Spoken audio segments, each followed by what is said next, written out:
Why the mic's not coming in? Oh, give me a second, guys.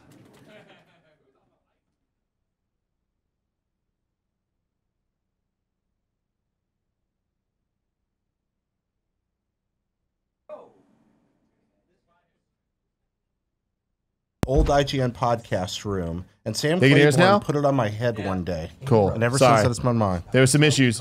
Kevin fixed it though. He went in a little tunnel. You called him Underneath the desk. King There's a hole. Eating like a Ninja Turtle. Friend's not connected. Because he's not plugged in. Friend's straight up not plugged in. Sabotage. Oh man. Oh, sorry. Hey. Don't worry. Frisky. I'm not getting anywhere that I shouldn't. Wow. Touch a guy's shin. Once Kevin's finished doing this, he'll bring up the chat, and then the pre-show will officially begin. I can do that. Barry could probably do Yeah, I that. can take care of Just that. switch the tabs. You're a little close. I'm real sweaty too. Yeah, you're a feel little it? slippery. Ew. Oof. Kev My dog. least favorite thing in the world. Slippery Kevin. Slippery Kevin. Jesus. Oh hey, there's the chat. What's up, Mr. Yasman and Michael Padron and Can they actually Joanne? hear us? You. Yeah, now they can. now they can. Now that your mic's plugged in, they can hear you too. Got it. It's great. Hey. Oh man. Big. It's too big. I like that. Huffman, That's Freeman, good. Hedrick. Mr. Yasmin. Yasmin says, happy birthday to Jared Petty. Happy Oh, birthday, thank Jared. you. Hey! Thank you very much. I am old. Not at all. Today, I am 40. Wow. My deoxyribonucleic step closer acid to is, death. is unraveling. I'm like the wow. second half of the film Are you Annihilation. depressed about your mitochondria? Is that what's happening right No, now? I'm really not. I thought I'd be more down about it, but actually, so like 2018 You look for fantastic, much of the Jared. world was a terrible. Thank you, Fran. It was a terrible year for many things, but in my life, 2018 at a very personal level was excellent. It was the year I started working with y'all here. Hell it was yeah. a year that things kind of turned around for me in a lot of ways. Quit bragging, And so bro. I feel very good. Like Yeah, man. turning 40, I don't feel any need to buy a sports car. So I guess Jared, you're just Wait, reborn. at all? You're doing it wrong. You're reborn, that's all. Is that it? That's what it is. You Reborn? had a metamorphosis year in 2018, and here Came you out are. of the cocoon. It's a butterfly. Well, I mean, I've been old for a very long time. Like, there's a part of me that's perpetually 10 and a part of me that's perpetually 50. Same. That's Yeah, yeah. they used to call me Gramps in I'm just like a high sweet school. 16, you know? Yeah. Wait, did they actually call you They did. Gramps Some of in my high friends school? call me Gramps because I was you were always you? like I was always complaining you're about you. stuff. Because I'm me, exactly. But it's like, no, guys, let's not jump in there. Yeah, no, The exactly. water's That was too it. cold. And one of my best friends, like they always compare us to those two old guys in the Muppets and Oh, up in yeah, the rafters. yeah. Like that was us all the time. So anyway. Oh, I appreciate I don't think that. I appreciated that at the age of 15 or whatever. People call me Gramps. I love that. Greg, are you old or young? Look at him. I'm He's mid-tier. young. 35. Mid-tier. You know what I mean? I feel like He's every not platinum 24 yet. hours of the day, Greg Miller is either a 50-year-old dad Curmudgeon. or a Wild really teenager. fucked up 17-year-old. Yeah. You know what I mean? I'll take it. Say 17? Yeah, no, maybe not 17. I'll give you college. I'll give you Let's I make was him gonna go. I legal. was gonna say 13 when you started him it. legal. no, like because drunk you know college. shit though. It's Like 19, you, like first you're semester- aware of the insanity. Gotcha. Okay. You're okay. in control of it. No one else is. Well, it's not that I'm in control. I'm just I'm in Yeah. the passenger seat as the insanity spirals outward. Yes. So maybe second semester, You're sophomore watching year. yourself. Exactly. drive Like right the there, insane Yeah, yeah, yeah. car when it's that all is your kind life. of coming together, and you're like, man, I really, really glad I changed my major from philosophy. Like, yeah. What about you, Tim? Are you old or young? I mean, I'm definitely I'm You're a vampire, I you're air fine. younger, I would say. Okay. That's fair. That's fair. You Yeah. air younger, yeah. Yeah. But Because Tim will do that thing where he'll totally plan the business strategy, have these high-level meetings, blah, blah, blah, and then he'll just say something totally stupid at dinner where he doesn't eat. I forget, what don't you eat? There's a whole bunch of stuff you don't eat that's weird. You're just, you won't fuck with. I don't fuck with it. well, there's a lot of things I don't fuck with. But with food, hold on. You can't call me out for not eating food, Mr. I don't eat beans. Beans are gross. I eat Beans are food. gross. You don't eat I'm not a picky legumes? food guy. No. Well, green What? beans I'm fine with. Wait, who doesn't eat beans? Me. Of any kind? No, I mean, green beans, you want to throw that in my face. I like hummus. Edamame? Yeah. Refried beans? No. No. And what I mean is basically Mexican food beans. Oh, okay. So like black beans. I refried love beans. tacos and burritos, and I love Mexican food in general. But I'm don't. racist to turns Mexican out. food. What about like You what also about don't like that like Indian old food. like Northern classic navy Greg beans and hates ham? frijoles No, niggers. no, no. your thing? I don't eat baked beans. Yeah, no, No, no, baked thank you. They're beans, just okay. gross. They're little things of sand. with a plastic Get stuck coating. between your teeth. What about so black-eyed dumb. peas? Black-eyed peas? No, that's gross. You don't That's like out? onions either, right? I came around on onions. Jen cooks with them a lot. I Wow, cook with them onions now, like too. just a staple. And Should then have it in Indian everything. food in general, which Indian I think food's is the most Indian food. It's not that I won't eat it. It's just not good. It is Oh, my are you favorite Are you kidding food. me? Sorry, everybody. You're so dumb. Wait, I First off, never yes, knew it this about does I look thought like, Jared hey, had to somebody work shit in this diaper. You want to eat it with No, some no, bread? no, All That right, is great. culturally insensitive, Greg. It's also No, it isn't. dead It's actually incorrect. how it looks. Let's roll The this back for a KFC second. fucking bowls look like Saying- thrown up in reverse. That's not saying culturally you don't sensitive like either. Indian food is like saying you don't like food. Indian food is so It is my favorite food, by the ridiculously way. diverse. Like the Indian, I don't know about like all that. Indian. Oh, it's incredible. Everything from like incredible. wrap I don't know if crepe it's diverse. it's But Tim, I think yeah. we just order the same things every time. Yeah. yeah, we do it no, right. no. I You was go getting to that a tikka good masala Indian now. restaurant, and the menu is everything from like wrapped savory crepes to crepes to curries to seafood dishes to. I mean, the everything Northern Indian tastes right there. very, very different. It's good and stuff. so I feel about like doses over maybe here. it's just like one section of Indian food. Like maybe you just don't like things that come in pots and go over rice. No, I've but- tried other stuff, man. No. It's you not- like it's- curry? that's the thing is, it's just not only do I not think it's overrated. You know what I mean? And I've gone to I've been taken to the nice places. I went to Amber downtown with Insomniac years ago. Had the love lamb. Amber. You don't The like lamb's Amber? fine. The lamb's fine. Lamb and It's Amber's whatever. Good. Yeah, it's Really whatever. good. It's whatever. You're whatever. I'd eat it in a million different You're places. whatever. When I'm I went to actually- London, everybody's like, "You gotta eat Oh the my Indian food. God, there. it's so It'll good. change your mind about Indian food." I crowdsourced from friends who've been to London. They all said this one place on Indian Food Lane or whatever. Probably Because order there's a million of them. something dumb. That's the We went problem. there. That is the problem. And order No. the dumb. Is Greg thing. Miller orders the dumbest things ever? No. He I just- went do you- there do you and order Jen and we dumplings? were with other people. Jen and other people ordered a whole bunch of stuff. A will- smattering of let's find you something you like. And guess what? All of it not that great. Again, you know the standout? Fucking naan. Yeah, Naan's Naan's great. great. Naan's Yeah. fucking Naan's great. No What do one's you gonna call argue that. That's Indian I'm just food. saying that when that's the tent pole of your Gotta food. get that bread. What? Well, When you're don't- like the only thing here, the only thing memorable out of this restaurant or of this fucking in general brand genre of food is the fucking bread, you got a problem. Yeah, but Unless that's it. I'm saying the genre is bread. But that's the thing though. Is like it's bread designed to dip in the thing that is really good, and it's the best dipping utensil there is. Hands down. It's really good. Right? Hands down. I mean, Like- it is in fact Naan better than the tortilla chip. It is the proto nacho. Yeah, I agree. No, it is the Uber That's nacho. 100% fair. Yeah, I agree It with that. is the Uber nacho. Yeah. I agree with you there. Yeah. Yeah, no, I'm not taking anything away from naan. Miller. I'm saying if anything, what I wish is there'd be somewhere a trade where somebody's like, you know what, you're LeBron on a terrible team. Let's take LeBron that You're is an the idiot. naan and put it onto a great team. Imagine I go to Wild Wings, I get a thing of naan and I get a side of fucking spicy garlic sauce. Where do Now you we're talk off to about the that races. fusion? Yeah. Where do you fall in tandoori? Do you like tandoori? Grill, Whatever. just grilled chicken. Have you ever had it? Saw You that. liar? Yes, I've had chicken tandoori. He would be Remember fine that with time that. I took you to Curry Up Now? And I you're looked like, around, and I'd I'm already eaten definitely Curry Up gonna- Now. I'm I've gonna had the get- I'm fucking gonna Curry get Up Now truck outside. I had a chicken masala burrito or whatever. Yeah, this is good. Okay, Whatever. curry up now, kind of overrated. I'm You're actually a fucking with you liar. on I that. hate you. I'm I really love it that restraining myself, by the way, your because Indian food defense force can't come to a fucking. I'm gonna order Curry Up Now Indian right food now. is amazing. And he had it last night. Good stuff. It's I amazing. respect I him. don't want to take away from curry up now. I just Vindaloo. think people just make did, too big a deal out of curry up now. Curry up I now, get it. Yeah, like curry up now is I'm going to good. say it, like most Anytime. San Francisco food trucks, overrated. Yeah, it is. Okay, but Anytime. fuck Absolutely the is, by food the truck. way. Fuck the food truck. We're talking about the restaurant. Okay. The fine dining establishment. Anytime Did he order you some want Trucks to, are inconsistent. Tim or Kevin or whoever, you know, you want to, you're gonna change my mind. You're gonna turn me around. I'll go. I'll go wherever you want to The go. thing is, like, you're already. There's no way you'll like that, and that's fine. You We're don't gonna need do to an like that. extensive interview. I'm gonna do instead Flavor of just profile? putting a bunch of stuff out. That's not how we play this game. Sure. Because I know you like naan. Okay, I that's do, yeah. step That's one. good, yeah. All right, I know you like rice. Sure, All right, yeah. Cool. but Chicken we'll go tikka down the masala. list. That's all you need. Nah, I actually think that is. But I that's mean, it's the amazing. It's standard. great. That of course is it is. it's the like the But number I can one tell of Greg fast doesn't food. want any part of that. So we gotta get him on some new train here. I don't know. You know, What maybe you else like than naan? spinach. yeah, like spinach. Maybe he's a sog guy, right? Yeah, maybe. Do you like potatoes? You know, maybe Again, okay. potato See, overrated. There You we might be go. a He likes Pollock spinach. somewhere. What about those Northern Indian rich savory crepes, which are an entirely different world of Dosas. deliciousness? They are Oh. Yeah, maybe try dosa. I don't Oh know if he my liked the gosh. dosa. Crepes, I don't. yeah. They're I not- don't know. yeah. There's a lot going on there. Oh, A lot crepes going on. so good. Doses are good, but like that's like expert level. It would be a long interview. See, I'd be asking him like, yeah, about these because he talked about KFC. He doesn't like a bowl of mush. Yeah, So exactly. I think that could be a Exactly. problem. KFC is kind of a bowl of mush. Well, That's yeah, what I'm saying, yeah. but Indian food can be that as well. I mean, Yeah. that's why I like it. Yeah. I just literally just great. I relax curry? my gullet and I just pour amazing that's food really into my body as fast as unnecessarily possible. graphic. There's And spicy. so much to love about about Indian food, but the way they use you ordering eggplant, it? man. Yeah. Do they deliver now? The way they use Oh eggplant. yeah, little banging Barta. Like Yeah, dude. Indian food eggplant. Yeah. Incredible. Yeah? I do. What are you ordering? You're ordering I Indian haven't food? eaten lunch. Chicken tikka masala.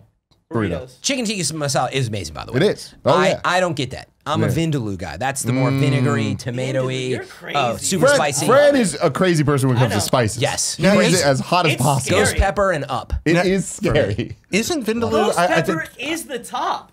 I could be wrong Vindaloo about is this, meat but and potatoes. but isn't Vindaloo actually an English like hybrid creation? It could have been. Yeah, it's very good. And that would make But- sense why it has the multi. I don't know if it's multi, but it's got vinegar. in Yeah, it. I don't know. So I like it. That would Vindaloo. explain I think why. it's really, really good. For me, there's There it is. no beating biryani. Like biryani is the ultimate. That's just fried Indian rice. food. Maybe Greg You ever likes had fried biryani? rice. I'm not sure. I've So had you a might lot like of Indian biryani. food, See, but at the end of the day, biryani's good. chicken tikka masala is my shit, Same man. with- had it. Biryani is like a They used to make it at Five Rivers. rice and lamb and spice casserole And with they vegetables. give you yogurt to put on top. Yeah, you put Yeah, yogurt. It's I don't so fuck with the good. yogurt. Some lemon I don't fuck with the juice. yogurt. You like it, Kevin? You Oh, like the biryani? yeah. Oh. Yeah, fuck with that. Oh shit. yeah, there it was. It was. It looks like it was both in Goa and there's a British Indian version which calls for the meat to be marinated in vinegar. There we go. But that's a different version of it. But anyway, No kidding. you There's guys so are much making fun me stuff hungry. I going haven't on eaten here. lunch. This all started was with like a Greg 10 saying minute. that I am a picky eater, essentially. I think that's a common misconception about me. Yeah, I'm surprised you like Indian. Like, me and food is like not, You seem picky. I'm not a little bitch with food. Yeah. There was something, I don't know. He's a There's big there's bitch. like real specific, like the thing is like people are like, oh, like Tim doesn't like vegetables. That could not be further from the truth. I love vegetables. Yeah. I don't fuck with fruits that much. But I love vegetables. Do you not fuck with fruits because they're too hard to consume? That's a big part of it. Yeah, see, If I I'm being thought real. so. There's Like, I that feel orange. like I'm like, I ain't getting in there. You gotta Orange- peel it? with all the work. It's too much, man. All the work. You know Yeah. what I mean? My hands are No. gross and sticky. The only work I will Our do for society food is shrimp. just crumbling. And that's fucking worth it. And it's every so worth it. fucking I time. love peeling those little motherfuckers apart. What about Putting crab? them What about crab and Shrimp. lobster? Oh, Crab and lobster? Too shrimp much work. are way harder Too much to work. get to over an orange. I know, but it's worth it more. That's worth Especially it when you more. dip it in Well, that you're a savory. sauce. Yeah, I love I savory like too. sauce, everybody. I love the sauce. Okay, let's all agree that Tim, sauce the is good. sauce Getty, Yes, I the need pure it. sauce, Sauce is himself. great. No one's Sauce gonna and argue. I'm all Sauces are about the great. sauce. Yeah, that's as much as I love Indian curry, I do think Japanese curry is better, and it's mostly a matter of the sauce has a sweetness to it. Yeah, that's just it does. See, Incredible. I love Japanese appreciate curry. them in their I don't different prefer ways. I wouldn't say it's better. I'll say they're equal in my heart. Thai I love curry, them both. Japanese curry, Indian Oh my curry, God. all different, all good, All good. All fantastic. all good. But I do prefer Japanese for that little sweet tang with the spice. Jared loves some sweet tang. You heard it here first on the Gamescast. Jared, sweet tang patty. Does anybody else want a chicken tikka masala burrito? Oh, you know what? That does sound amazing, actually. But I can't have the You can't burrito. have it. No. Yeah, there's like I no can't. part of that you All can this talk enjoy. of like not eating an orange because it's too much trouble. I'm sitting over here in keto land, going, "Are you kidding me?" Hey, you got Mark Rudd saying curry's bad, just bad. Greg, look what you've done. I mean, Mark Rudd's got good opinions. Clearly, he's a patron of us, too. He Mark understands. Rudd, I saw your True, comments, true. you Rudd fucker. Nice.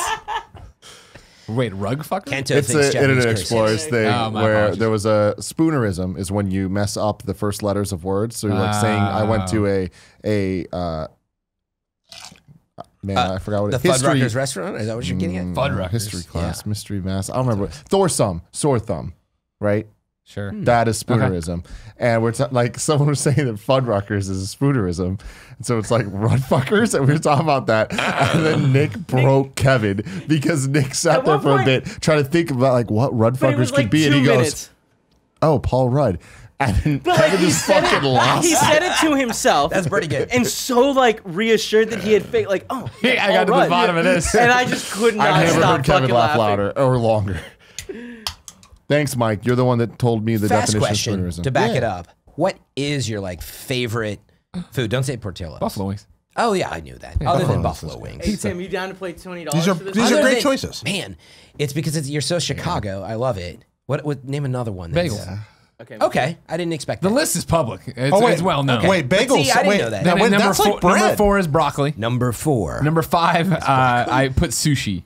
And Wow, then, but you have a top The thing 5, I was can though, never and do this that. I haven't talked about it or updated in years. Yogurt parfaits have been steadily climbing. Oh, yeah? Because I eat yogurt every day. I here. fuck with the parfaits. And to be clear, earlier I said fuck yogurt. I love that type of yogurt. I don't like when yogurt is on food. I'm not a big like sour cream. You don't want to mix them. Okay, all right. Greg Miller, Yeah. you said sushi number 5. I didn't know that. Yeah. Have you been to Getta? No. Okay, you and I are going to Oakland together and going to haven't Getta been to because you Getta. got all the time. You haven't been to Getta either? Can you bring me to Getta is the best I'm good. sushi I found in the United States. Oh, wow, okay. It's incredible, and it's not it's just Not super expensive. no, it's not. But it is the most Japanese sushi I found in America. Wow. Yeah, it's incredible. I mean, Kev, can we see gotta the get it. stopwatch real quick? Give me Gotta get it. like a second. Gotta get it done. I'm trying to order us food.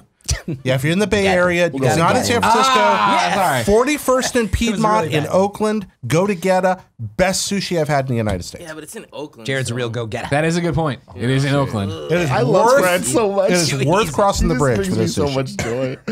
so bad. It's like you That's so you're good. telling me like, oh man, there's this great sushi restaurant in fucking Gotham City. I'm like, I don't know, in man. Oakland. I don't know. Yeah, We're 10 miles that's away. Gotham that's City. Gotham City. Yeah. Sure, like hands down. I remember that joke originates from the time I was walking by in the IGN break room and the mayor was on TV begging the Guardian Angels to come to Oakland and protect them, and I was like, What? this is fucking out there. He's didn't gonna get like see a this. fucking signal, and it was 2007, 2008. I wasn't around for this. All right, food's been ordered. I'm really fucking. I did invite appreciate you, myself, Kevin. Joanne. So I What's did. that? Joanne was calling me out because I invited myself to the Getta sushi You trip. should come. Yeah. Joanna, I Have also you- have you- invited have you- myself, I've but never- I feel You're like coming, I'm gonna Kevin? get forgotten. I mean, if you remember to invite, like, actually get me to go. Okay, the main thing is we have to get there early because there's only like 20 seats in the whole place. and you got to get out of Gotham City before the sun goes down. You Before the poison gas Fucking is No, distributed. two Penguin are I gonna love- come rip I roaring love down Oakland. there. There's They're gonna some take great- over the Fox Theater. They got a wonderful zoo. That area around 41st and Piedmont where Very Getta humid. is has some of the best Is it a bookstores nice in the zoo? area. There's a great comic store down there not far from this place. I do. I love that area. What's the name of the comic shop? I forget the name. I went now. to some Oakland con down there. I think I went to the Walker Stalker con way Was back it- in the day. was- Or no, no. Image. Image did an Image con there. Was this on Piedmont? Was I don't that the remember. It's place? been Okay, years, it's but it was an a- awesome comic shop. Yeah, it's a really great comic There's a shop. zoo and a comic You ever shop, had Kevin. Zachary's Sounds pizza like there? glass. I Hear had good it things. a long time ago, and Yeah. I remember it being good You watch because them they break them? did. I think they did the cornmeal I- like crust. Oh, yeah, on yeah. it. Long time. I'm Thin watching it cru- I tonight. like Oh, I thin watched it crust. last night. Oh. But it was acceptable from a Chicago. Acceptable, standpoint. Now okay. this is a long time ago. But Where have you had this Detroit pizza that's sweeping the country? Detroit pizza, that's not a thing. Yeah, that's what. I know. But down in Austin, I went to Via 313. This does Detroit style pizza. It was fucking Do insane. they like shape it in like What? a muffler? It's a square. And it comes out It's a the tube square. and It's a pan pizza in a square with like the really crispy edges on the every a side Bigfoot. thing. Yeah, exactly, like a Bigfoot It's firm. a Sicilian styles. But then it was cheese, and then it was sauce poured across the Takes it top. so seriously. Then it's the Bigfoot like Sicilian, right? Then it's cheese on top of the bread. Then it's hell's a one Bigfoot? layer of sauce pulled across. It's a great little Caesar's pizza. So sauce is on top. Yeah. And then what? That's it? Yeah. Like Well, where's then the toppings what if- depends. Like well, yeah, what if you have say sausage? Is it under the cheese or above the sauce? It depends on it would be beneath the cheese. Because yeah, when we It got would the just cheese, we roll got the off pepperoni. otherwise. You're like, oh, the sausage Detroit pizza with extra sausage. You go to eat it, just tumbling sausage and sauce all over you. Dude, Via 313 was legitimately one of those things where Andy's been hyping it up for years, and I went with him, and I was like, Via "Oh my god!" 313? Yeah, it's Is in that the Austin. area code in for- Austin. I think it's the area code for Maybe. Detroit. It's actually worth the hype. It was Detroit so pizza? so I'm not- good. And that's the thing Yeah. is that's the thing. I was like, I'd never heard of these fuckers. You know what I mean? Now, granted, because again, what's even worse than Gotham City? That's Detroit. Detroit is as bad as Detroit and RoboCop Detroit. so the Detroit only thing was- you ever hear is like fucking, the mayor over there has got a robot that's gonna kill everybody. Now you're from the Midwest, Greg. Were Yeah. you ever exposed to the monstrosity that is Pizza King?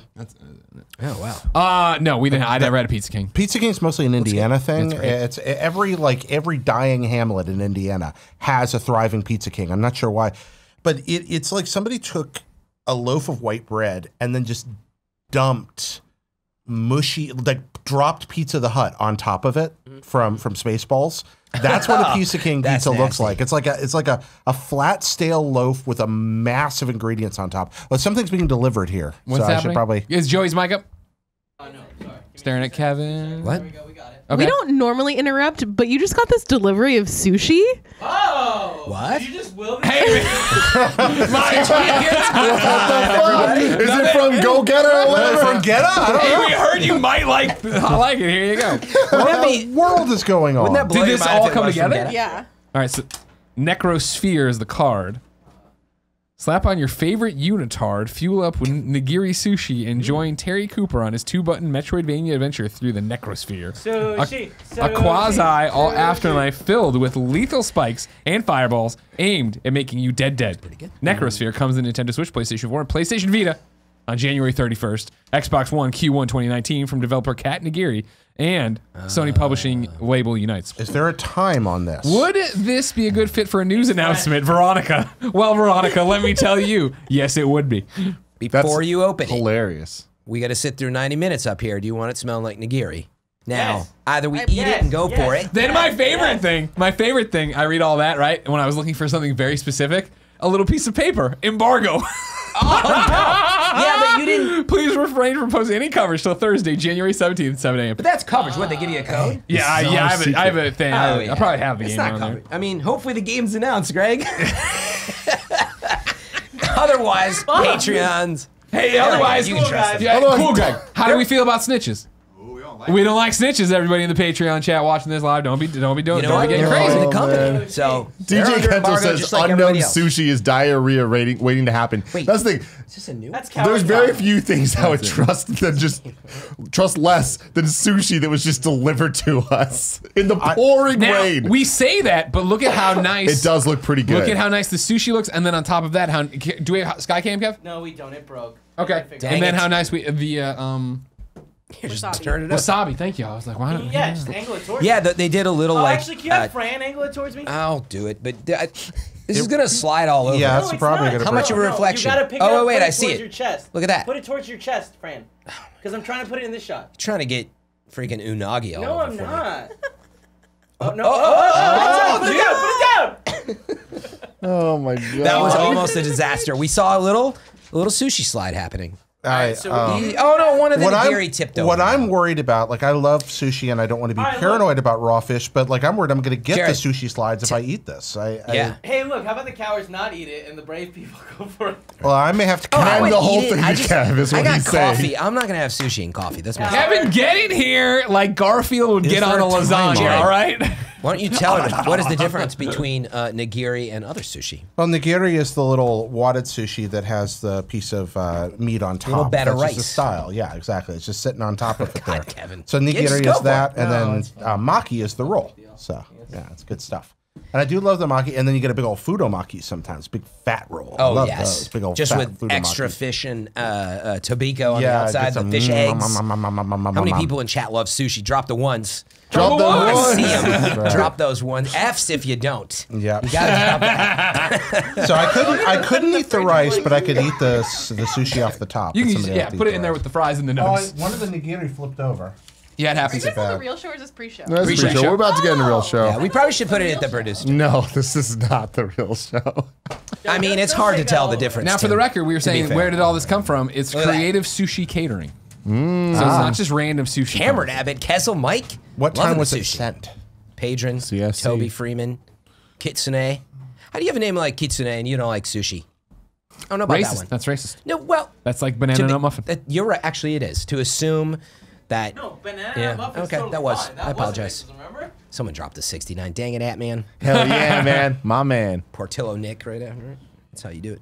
But the thing about it is, see, here's the thing to defend you, because obviously you're not being racist. About what? The thing Oh, with the name of Kitsune. it. But it's the same way where I get so much shit in Chicago that I'd put ketchup on my dogs. Oh, You know I what I do mean? too. I'll do both. Well, I know, but I mean, I get shit. It's that kind of You'll shit be like, rather than how dare- like, yeah, oh, yeah. You're not Asian. real. Yeah. It's like, you're Chicago. Yeah. It's basically that, Greg, but much worse. I probably shouldn't have said that. Yeah, you admitted it. You didn't mean it that way. I understand.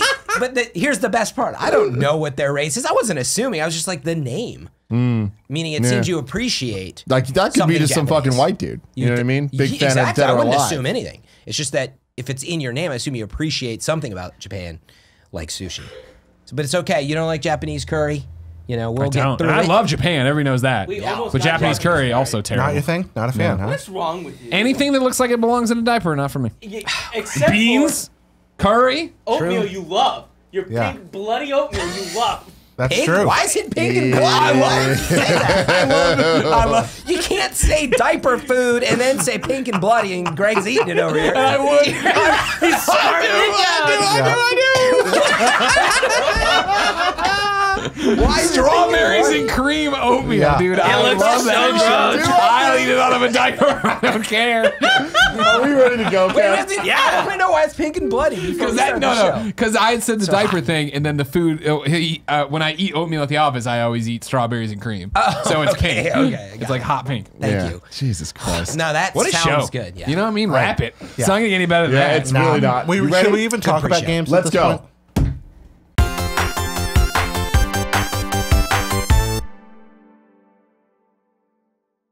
What's up, guys? Welcome to the first ever episode 205 of the Kind of Funny Gamescast. I am Tim Gettys, joined by one of the coolest dudes in video games, Greg Miller.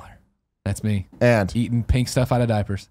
God, that's Pre-show content. what a ridiculous pre-show that Gotta see was, that ladies and pre-show. gentlemen. The Reverend Jared Petty, Doki Doki.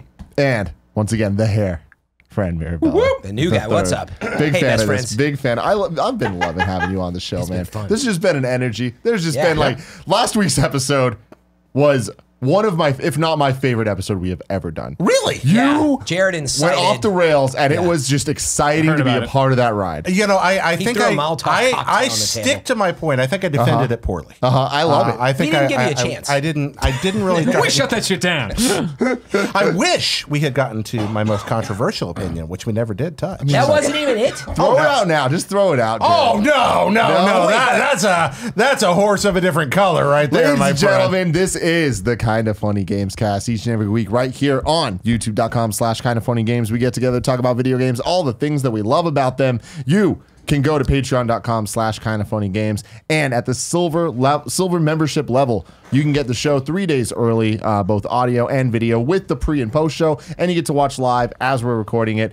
We just did like a 25-minute pre-show that was really insane. Yeah. Kind of went through Talked food, top foods. Yep. It's a lot of food, really. Something about Mostly pink and about bloody oatmeal. There was a delivery that happened. Oh, yeah. That was In the middle of unexpected. Yeah, That's why was you a watch sushi live. delivery. Maybe we'll accidentally break an embargo. Maybe. Maybe your embargo should have been in the printed piece of paper you gave me. But I don't know. I don't know. But if you don't have any bucks to toss our way, that is totally fine. You can get the show for free on Monday at 6 a.m. on youtube.com/kindoffunnygames or on any of your favorite podcast services. Just search for Kind of Funny Gamescast. We appreciate it very much. But if you do have some dollars for us, that'd be really cool, because the entire month of January, we are crowdfunding our way to a world tour, a whole bunch of new content, and the future of Kind of Funny. Go to patreon.com/kindoffunny or patreon.com/kindoffunnygames to be a part of that, and we appreciate it very much.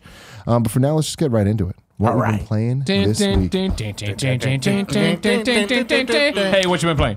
I want to start off Andy can. with a little game called Onimusha. Oh! It's been a long time, my friends. One of my favorite PlayStation 2 games of all time.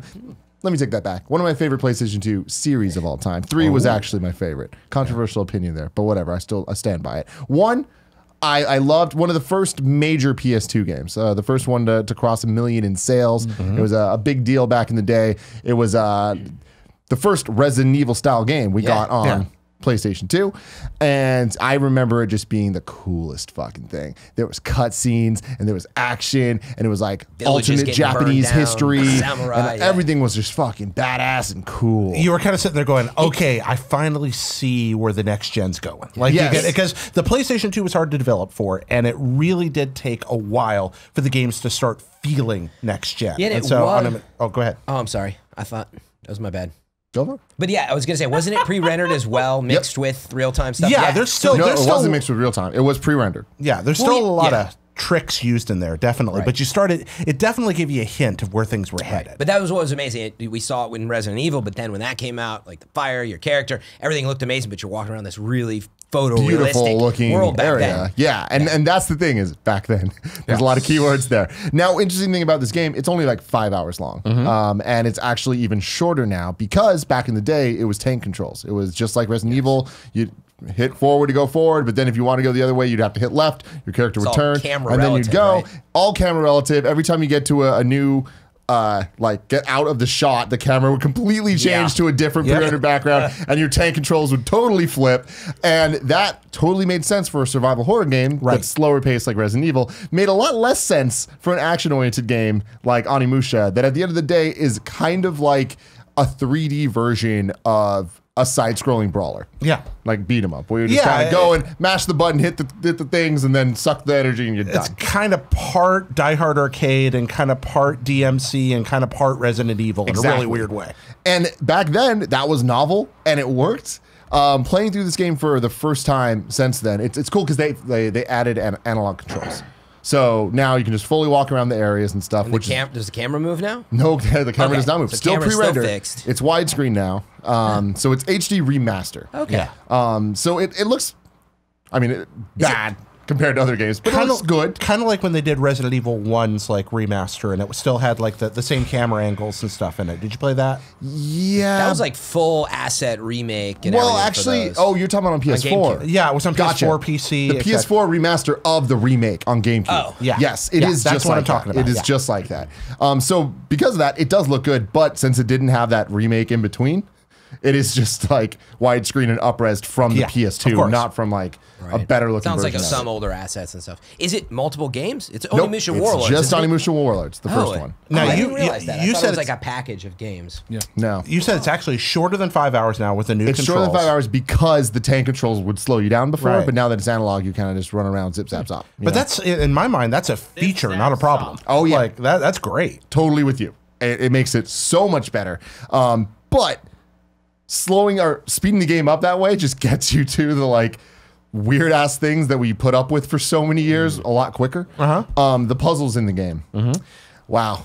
It is totally, it's old school Resident Evil. Shiny, flickering object. There's a blue thing here. Yeah. It goes in the blue thing there. Yep. There's numbers here. 1, 2, 3, 5, 4, 6, 7. Oh, we got to put them in the order that the numbers should go. Oh, what a great puzzle. And it's just like, Penny Arcade's best joke ever. You know, I found the rooster key. All right, when I see the chicken door, I'll let you know. Yeah. and that's totally what it is. And so that's super weird. The cutscenes are unskippable, which is like, oh no. A lot of people worked on them, Tim. Show And- some respect. And that was a big problem back then, I remember, because there's certain scenes where there's certain segments of the game where you can't save wherever you want. You need to go to a magic mirror, Right. and find that to upgrade or to save. You save, then you have to go through the like dungeon areas and like do the puzzles. Then you fight the boss. There's a cutscene right before the boss. If you lose the boss, you got to do all that over. that shit. Yeah. And it's just like, oh no, because like it wasn't that fun to begin with doing it the first time and having to do the 1, 2, 3, 5, 6, 7 puzzle again. You're like, oh great,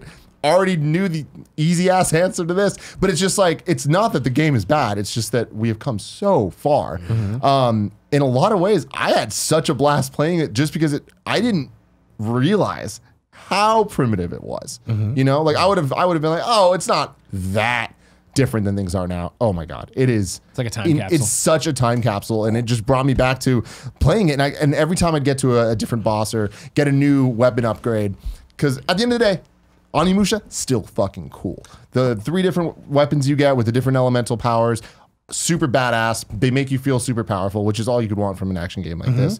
But my favorite thing is I love the mechanic of when you kill the enemies, you get this gauntlet that you hold. I think it's circle. And after you kill them, you like suck their souls in, and it powers you that's up, and then right. you cash those in. It's like that's the currency system. And there's just something really first freaking Dark cool Souls. about killing them and then sucking, like, and Killing and sucking. mid fight, you're surrounded by enemies. You kill a couple of them, start to suck while another guy's coming at you. You stop sucking, and slice them. gotta be a better way to You're say literally sucking. I don't Mega know. Maid has gone There's from no suck better way. to blows. Yeah, there's no better way to like fucking explain what's happening. That gauntlet is sucking hard. I want to go back for a second to what you said about not realizing how primitive it was. Onimusha, it sucks. I think everybody here has read Understanding Comics, right?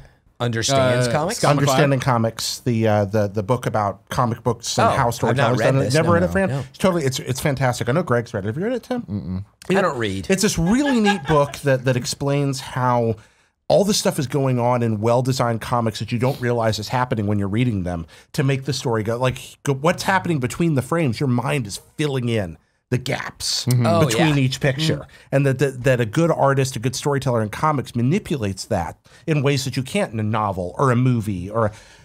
One of the things that I'm discovering as I get older about video games is we do the same thing in a weird way with old games. Where like we have these memories of the context we were in when we first saw them, and we kind of fill in the gaps in the game, and we filled them in then. So unless we go back and look, they just stay that way in our heads. Sure, that makes a lot of sense. It's a really neat The backstory you would give for why you're doing something in a 8-bit game that like you're like, all right, cool, you're going there and you've read the instruction manual, so you're filling all this information in to craft and weave a narrative to make it more entertaining for yourself as you play. But then when you go back, it is just like, I go there. And it's kind of exactly, and it's kind of unique to like other than comics. I've never seen another place except games. This happens, and I think there's probably a scholarly paper to be written in this somewhere. I haven't figured out where yet, but I really think that's a cool observation. I want to go back and take a look at this. I mean, it's super rad to play through because like there's like fun nostalgia things that aren't bad just because they're old. Like the sound effects are super novel and fun. Every time you slash an enemy, it has this like obnoxiously like it sounds like you just take a grapefruit and just like throw it on the ground. It's like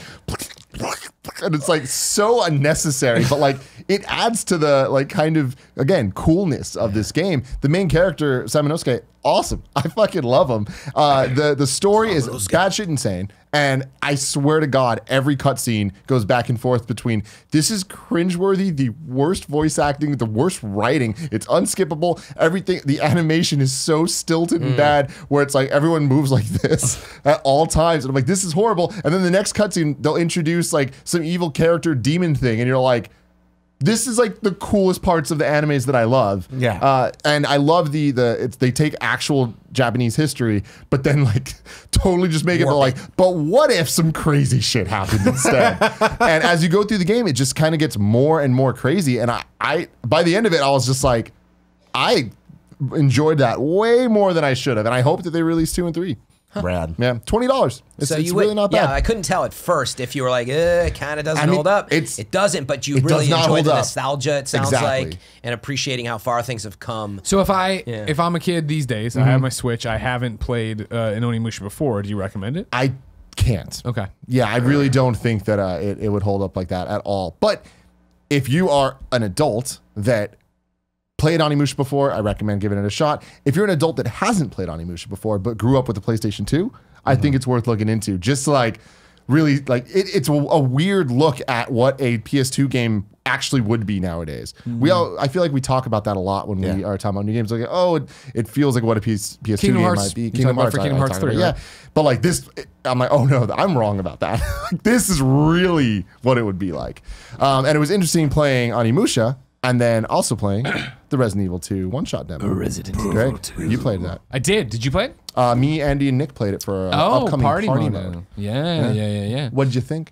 I can't wait for that game. I can't wait. I had been, since it got announced and we saw the trailer, I was like, yep. And then you started hearing people who, like Jared or Britt from What's Good, play it and be like, this is amazing.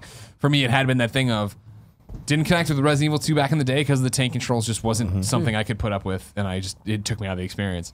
So then, obviously, seeing Resident Evil evolve and come around, even with Resident Evil 4, which I played and enjoyed, I was always like, man, this would be cooler if it was Resident Evil 2 or even 1, right? Which I know eventually they double back for. But I want that zombie experience. I want a zombie movie experience. But even then, with Resident Evil 1, they never doubled back to fix the tank controls. Right, exactly. Like, just to make it look better. Well, in the remake, actually, they do have a non-tank control mode. Really? Yeah, in the latest remake, the one that came out. The PS4 ones? Yeah, Oh, the shit, I PS4 didn't know PC. that. I played it on PC, but yeah, there is a non-tank control mode. Yeah, because I remember the GameCube when it first was remade. I was like, this looks how I want it to, but God, it's that so was the thing when I PlayStation. back in college playing it on my GameCube, where I was like, this is cool and the lights are down and I'm creeped out, but it was like, oh fuck, how am I doing So yeah, this? you didn't get a chance to play the 3 demos. Correct. Yeah, I didn't play it at all. Jared went and did it. Yeah, exactly. So this is my first time getting on sticks, and it was awesome. Yeah. It was that rare moment where everybody had been talking about it because of the it's this. If you're not familiar, it's the one-shot demo where you have one shot to play it. You have 30 minutes on a clock, and that's all you're allowed to do in the game, which is such a cool concept. Like when I excuse me, when I finished it, it was. Jen's like, oh man, that was great. Can we do it again? Can we restart? And I'm like, you must be able. And you came back and like immediately like, no, buy the game. I'm like, oh fuck, Awesome. all right, that's awesome. good I for them. respect that. I think you can hack it on PC. People were speed running it. I didn't look into how, and you probably shouldn't. But I heard that people did it in like 2 minutes something. Oh sure, yeah. Of course they did, and that's what they'll do. Yeah, stuff yeah, like That's that. hilarious. But yeah, for somebody who doesn't have an affinity for it or like that nostalgia, other than when I put it in and I knew I should enjoy it and couldn't enjoy it. Like the space is creepy. It looks beautiful. Like But it's not just like any of what we're talking about. No. Yeah, this is completely ground up. Yeah. They took the world that is Resident Evil 2 and everything's rebuilt. Yeah. And they're doing new things too, right? It's set in the same path, right? I don't know enough about that. We think it is. It is and Resident some of the same Evil. moments. Everything I've seen of it is a lot demo of the I same played. iconic moments. It seemed just to be kind of parsed to the best moments of the game. Yeah. They're very smart in their approach. And it kind of exists as this weird hybrid place between Resident Evil 2 and Resident Evil 4. It looks a lot like 4, but it brings you in closer and handles claustrophobia It's well. really cinematic. Right, and most games don't handle being really close to enemies well, and but this game slows everything down without being tanky, and then suddenly you have a lot of agency in those close moments, but you have to react quickly to make a limited. It's almost Dark Soulsy. You've got a very few options available, and you've got to choose them immediately. Yeah. And if you don't, you're just dead. And that makes it frightening. I truly believe that this has a shot at being the best Resident Evil game we've ever had. Yeah. And Me too. That Saying is something. taking 4 into consideration. I absolutely love 4, but there's something about this, like watching Andy play it, me playing at E3. It looks so good, and there's shots in this in the one-shot demo when you see the zombies and their jaw is like fucking open and like it like just starts moving shit. And the RE engine that came from Resident Evil 7 paired with the simpler times story of Resident Evil 2, where it is just Raccoon City. It's kind of just distilled down to like the best elements of what Resident Evil was. I think that's what people have always pictured Resident Evil as. You know, it was reinvented on the farm, so to speak, and the cults of RE4, and then 7, like the weird backcountry stuff. Yeah, and all that's been great. I mean, overall.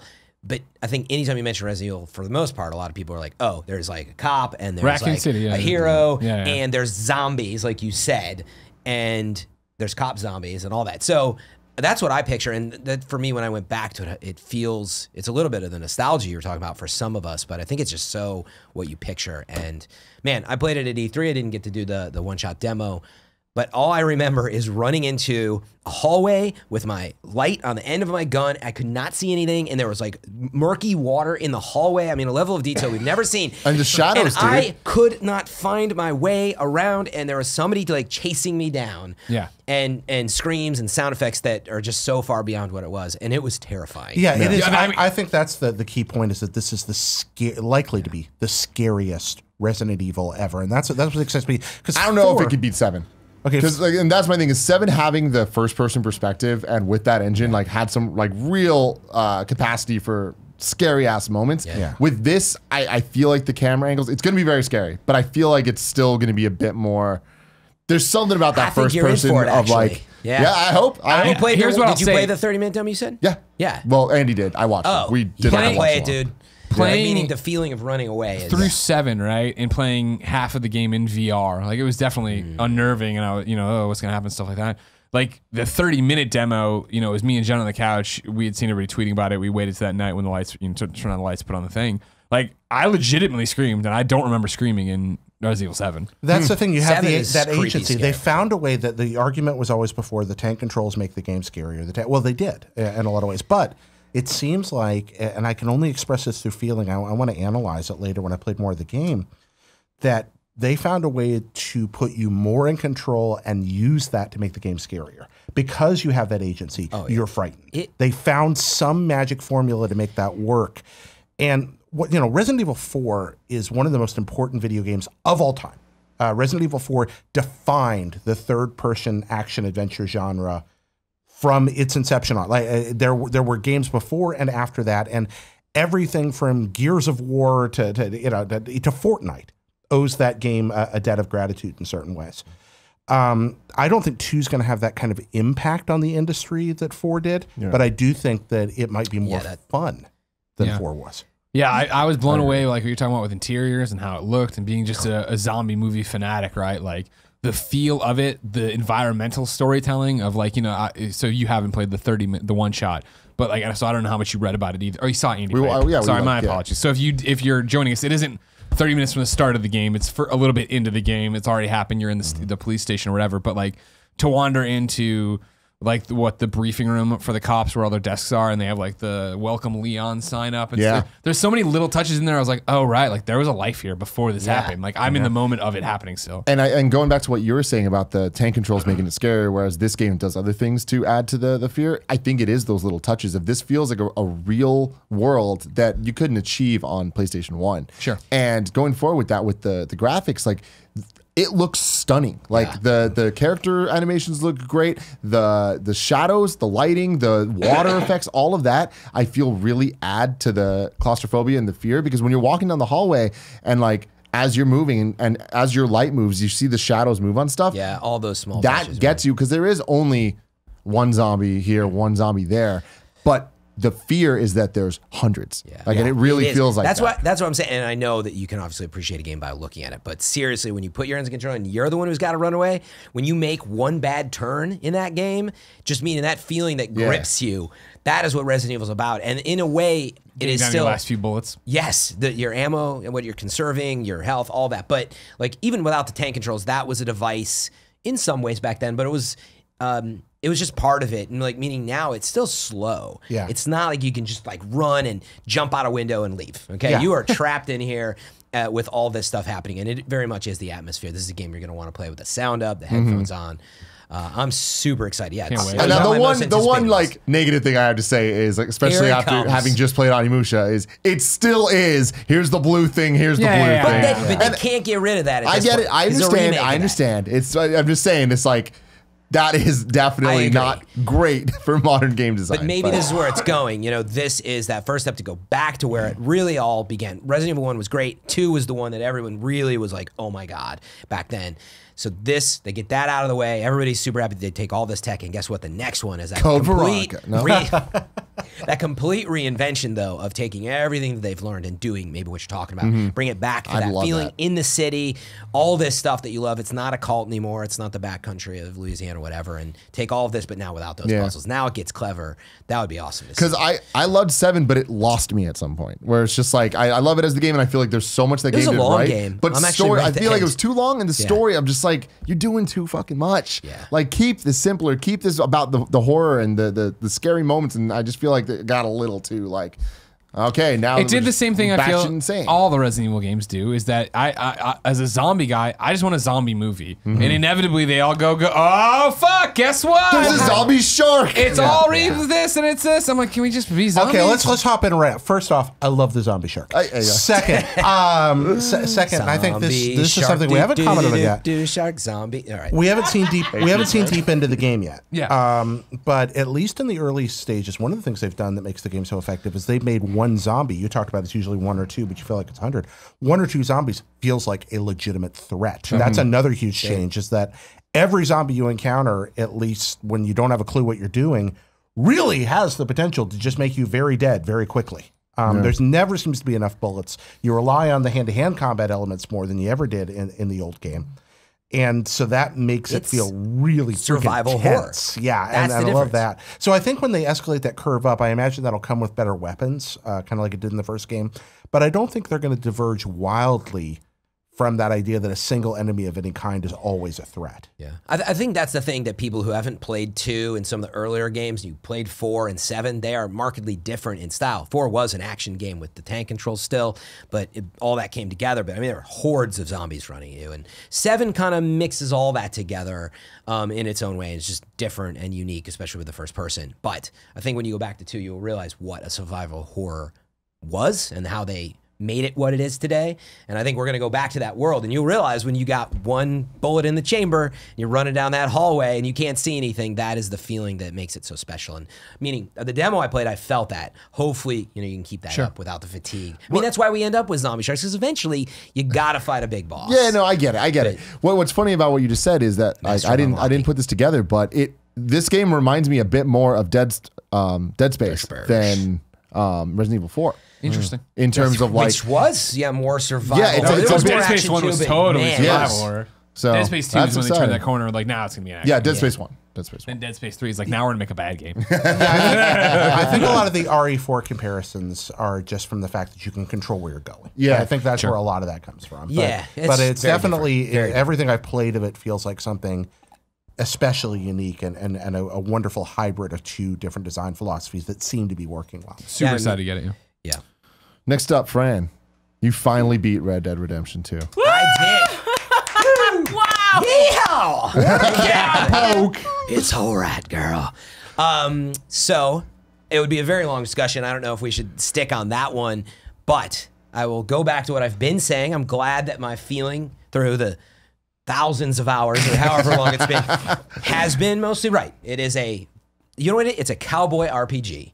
And it is so real when you're in that world. Too real. And, we were talking about it in the last show. I said it's the smell of the game. And it really is for me. The atmosphere is so thick, like literally the way it looks and smells to you. And that part is amazing. But oh my God, I got into, you know, I'm not going to spoil anything. I got into like the end after the end. And I'm like, I mean, this is not a spoiler. I'm milking a cow for like, I don't know, it was like 15 minutes. You milk that cow for like 5 Okay, but minutes. you shovel crap in For the like game. 5 minutes. No, what I mean is, you no, see exactly. No, what I'm talking about, this section that I actually went back and looked at this. That section that everybody gripes about is one mission that lasts like 5 minutes. Get that, but what I would say about the game though is it takes you, so the opening really strong, amazing atmosphere, it's winter or whatever, right? And then it drops you into like this huge world. We've talked about it. You can spend your time doing unbelievable amount of stuff, robbing trains, and that's what it's about. And it's very real to you, despite some of the weird bugs and some of the paces. You just follow people forever. But if you like that stuff, it's amazing. I actually do find myself wanting to go back to it now. I don't have the time, but I You're want like on to. stream playing a game, you just drift off out the window, Yeah, wistfully exactly. thinking of neighing horses. Have you been Exactly. streaming Red Dead at all? Oh, I did the You whole playing thing. it? I played the whole. Well, I played the entire Sorry, where do you experience for stream Red that? Dead. That's right. Thank you, Tim. Be sure to catch me on Twitch TV/FM3_. Seriously, do need your support. And actually, by the way, I should mention I do giveaways all the time. It's always running. So all you got to do is head over to Twitch TV/FM3_. Hit if you hit exclamation giveaway in chat, you'll get the link. But otherwise, I'll put it on my Twitter. If you open but your you DOS always and have a put chance. /reset hard drive. You follow though. All you have to do is follow. You always have a chance to win free game. Anyway, plugs aside, I play everything that I play on there. Thank you, Tim. Including Gris. Including Gris or whatever, which I finished. By the way, glad we get to go back to this. So Yeah, rewind. Have you played any since we talked then? about it on the show, right? No, I haven't played any more since then. Where I was ahead of you. You had just started it, and we were having that So you conversation. did play some. Yeah. Oh yeah. Remember we talked about this? Yeah. I did unlocked 4 or 5, 6 colors somewhere in Oh, there. you're Yeah. basically done. No. Yes. Okay. You Well, are. no. Then 4 You're colors. far. So Okay. but you're super far. So at least you'll know what I'm talking about then. I actually have to say I'd go back. When I first started playing it, I did that thing that I think everyone who's jaded industry person does, and you've played so many games over your lifespan. You're like, oh, it's a pretty indie game, like cool music, and you played for a little bit. You're like, it's cool, you know. But you're thinking about experiences like God of War and Red Dead, and Anthem's coming up, and Division, but I went back to it to beat it, and man, I gotta say, please play this game. Really? Beautiful for me. I'm curious because you've actually played a lot. But play it with the headphones on. The music is outstanding. It's such an experiential, beautiful, artistic game. I realized you don't die in the game. It didn't even occur to me until later. You're always moving through this beautiful watercolor fantasy world, and it is honestly, I think it's a beautiful achievement in gaming. It's funny because it's not like heavy puzzle work. It's just this experience and this story. So anyway, I really loved it in the end. Okay. Got to put the headphones on, and by the time you get to the end, I felt very connected with the world. And, and it's only about 4 hours, by the way, 3 or 4 hours. I'm going to go back Investing. to it then because I was scared off by the heel Greg Miller, who doesn't love video games, Hate games. and pushes Jaded industry guy. yeah, jaded pushes industry us away from anything that's not Spider-Man. It's been proven. It's science. But yeah, I'm really glad to hear that you enjoyed this. But I'm I do want to try it out. and see what I Curious. I think. mean, Greg, the thing is, you juggle a lot of games at once. When you played the game, did you spend a good hour within that world and with the headphones on, kind of thing? Well, or sound yeah. up? Well, I was playing. Yeah, I was sound up on TV, but yeah, I played through it. Yeah, with Jen and Lucy in the room. We were hanging out for a Did while. you feel? I mean, even without finishing, if did you feel remember it's the line, lacking anything, or- the line I came away with was, I didn't find it entertaining, but I don't know if it's meant to be. I think it's meant to be a meditative. It's not pushing you too hard. It is, you're just going through and It is. bringing You're right. color back to this world. And It stuff. is more of going to the art museum and enjoying the art. Yeah. There are things in the game that there's true platforming puzzle work though, and you've played some of it with platforms disappearing and things you gotta find. Yeah. Timing things right. You jump, something comes, disappears or appears. So it is a platformer in the end. That's the biggest thing that it has going for it. But I really like the beauty of it, and I just think these are the types of games that we need in addition to these like crazy giant blockbuster risks that are taken. And you should go out there and support it. It's only, I thought it was 17, but maybe it's $20, somewhere in there. So check it out. I really liked it. Next up, Hades. Yeah, man. Oh yeah. Oh yeah. Early access. By the way, another game you can support me. I am an Epic Store creator. Hey! Everything from the Division to this. I can send you the link. It's on my Twitter right now. But if you buy the game, you get a little share of that. Hades is Fran so Mirabella. fucking good. That's right. It's Fran Mirabella in the creator story. You can just type it in, the creator tag. Anyway, plugs aside again. So Hades, has anyone else played it? Yeah. Cool. I'm curious what you think. I went in and I was like, I've been wanting to play this game. It was getting some buzz at the end of the year. It's in early access. And it's basically this sort of not endless, but it has that feel of an endless dungeon runner where you're getting these upgrades. The big twist on the game, or just the unique thing, is every time you go re-enter the dungeon, you kind of go back to hell each time and back into these dungeons, you get this RNG from the different gods of different powers each time. So you're not playing with one set of powers and a skill tree exactly, but it changes every time, and the rooms change with what you have. So anyway, I really enjoyed it. I found myself after the first 20, 30 minutes, and I like games like this, I was really starting to grind and trying to get the, keys and the currency to buy the stuff I need and get a lot better. It is a little more, I think, of the, I haven't really played League of Legends and Dota, but games where you're doing multiple directions while pointing directions with the mouse at least. I don't know how it works on console. Dork. But I mean, it plays like a super giant game. It's a super giant game through and it's and like through. Transistor and Bastion. And that's the thing where, it feels like taking Bastion's mechanics and mashing it up with a roguelite and then putting me back into this world with a really funny story and really cool, really cool characters. Story's funny. Can you guys clarify for me, because this is the kind of game that's generally my jam, how deep do they dig into the roguelike element? When you die, what do you lose? What do you bring back? Because that varies from every roguelike, and I'm really curious what the structure is. So when you die, you go back to the beginning, but the thing is, in your room, you can buy types of weapons. That's one thing. You also can buy a couple buffs. Like as you enter each room, you get +1 HP, or you earn more. It's called darkness. So you get little buffs, and I've only unlocked like a portion of them. So not a lot. So you kind of go back to the beginning, but a big difference, for example, right? You start the game, you have your sword. That's it. Yeah. But then after you earn 4 keys or whatever, you can buy the spear, which is a completely different way to play. And do you retain the spear for every game from then on? You can only choose to go in with one or the other. But you always have the choice. Yeah, you always have choice. It's in your armor. So that unlocks. So it's not a full reset. The way some much better than Dead Cells. And then there's little things like you earn ambrosia, which you can gift to the gods, and they will give you a keepsake. And for example, that's a permanent thing you also have in your room, and you can put on one keepsake. As far as I know, I don't know if you can put on multiple, but for example, you'll start with a chance of better RNG, so you'll get a rare type perk from one of the gods as you go in. It's 3 perks when you go in. Anyway, I really encourage checking it out. Again, only a $20 less game, early access. I think a studio that's proven to us 100% that they do great work. And by the way, it's in early access because they're doing updates every month. They just did their first big update, patched up a bunch of stuff. And yeah, I think if you're interested in this, be part of that experience. They're open to all your feedback. Now's the time to get in. I think this is going to be a huge hit for them. I feel, and I'm not trying to take away from anything. I think Pyre was a bit too weird. Where Pyre had an audience that people loved it, don't get me wrong, but it wasn't, it was Bastion and Transistor, and then it felt like Pyre's fervor wasn't as loud. I feel this is so approachable, so engaging. Art style's so cool. When this comes to Switch, this is the way I was obsessed with Rogue Legacy on my Vita will be how I'm obsessed with Hades on the Switch. Yeah, because I had the same thing. I played it here at the office, right, Tim? On when I actually I was so into Supergiant that I actually played a PC game, right? Yeah, and put it in there and made it work, and it ran like shit, of course, because it's PC. And I was on your PC. Yeah, exactly. Of course, it's my fault. Of course, yeah. Jared's thing can't even fucking work. My graphics card arrived. It works. Let's see if that You can works. play about a It's PC so that's lovely. like 7 years old or whatever. But anyway. It works great. It's totally a game of just jumping back in, and that's you bring up Dead Cells, right? And why I feel like I've struggled so much to find a roguelite since Rogue Legacy that I've loved that much, because I want that sense of progression and I want to feel stronger every time I come back. Yeah. And this seems 100%. That sounds awesome, because Dead Cells was the first one like that I've ever played, and I fucking fell in love with it. But it just hit a point where I'm like, I cannot put more. I think I played 18 plus hours of that game, and I'm like, I feel like I should have beat 18 it. plus. That's a lot, though. Yeah. Yeah, it is. And there's just there's very little sense of progression. Like there's some overall like health stats and things that you have, but it's like I would have loved to be at least given the option of this weapon or that weapon. Yeah, there's a ton of that stuff, a lot of different ways to play and get skilled at the way you use that stuff. There's crits on top of, there's all kinds of RPG mechanics. It's fantastic. Greg. Yeah. Walking Dead, the final season, episode 2. Right. What'd you think? Episode 3 came out yesterday, at which point I was like, fuck, I never played episode 2. So I was like, I'm gonna go home and play both of them, but I'm still very tired. So I only played one of them. So I played episode 2 to bring myself almost fully up to speed. So the last one from Telltale before they were like, peace everybody, and left. And then Skybound picked up and made the Still Not Bitten team.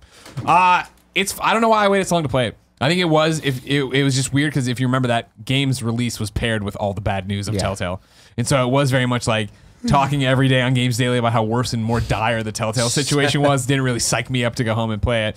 Jumping in last night, I'm glad I did. I wish I had started earlier so I could be 100% up to speed because episode 2 is great. It does another great job of driving home what this final season's all about, and that's not only ending Clem's story right, but seeing what she's learned from Lee to now make AJ. And so there's actual tough decisions again of popping up of like, and if you're totally out of the loop, AJ's this kid, like a baby that Clem's been raising, and now he's like toddler. So he's talking and doing all sorts of stuff and making his own choices. He's probably 3, I'd say at least.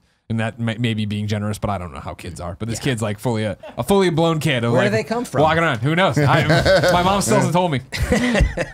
And like there are some tough decisions in terms of that. It was cool for you and me, Tim, as big comic book fans. A couple really interesting ties to the comics that I had. Really? Yeah. The first time, and I'm not spoiling here, and I'm rusty too, but I think the first time that I've run into characters and threads in Clem's storyline that are directly tied to Rick's storyline, where it's like, oh, he's like I don't ruin things, but like a person referencing events that I know who you, I remember. I'll talk to you. I remember that event. Yeah. But in season 1 though, right? We had Glenn. Sure.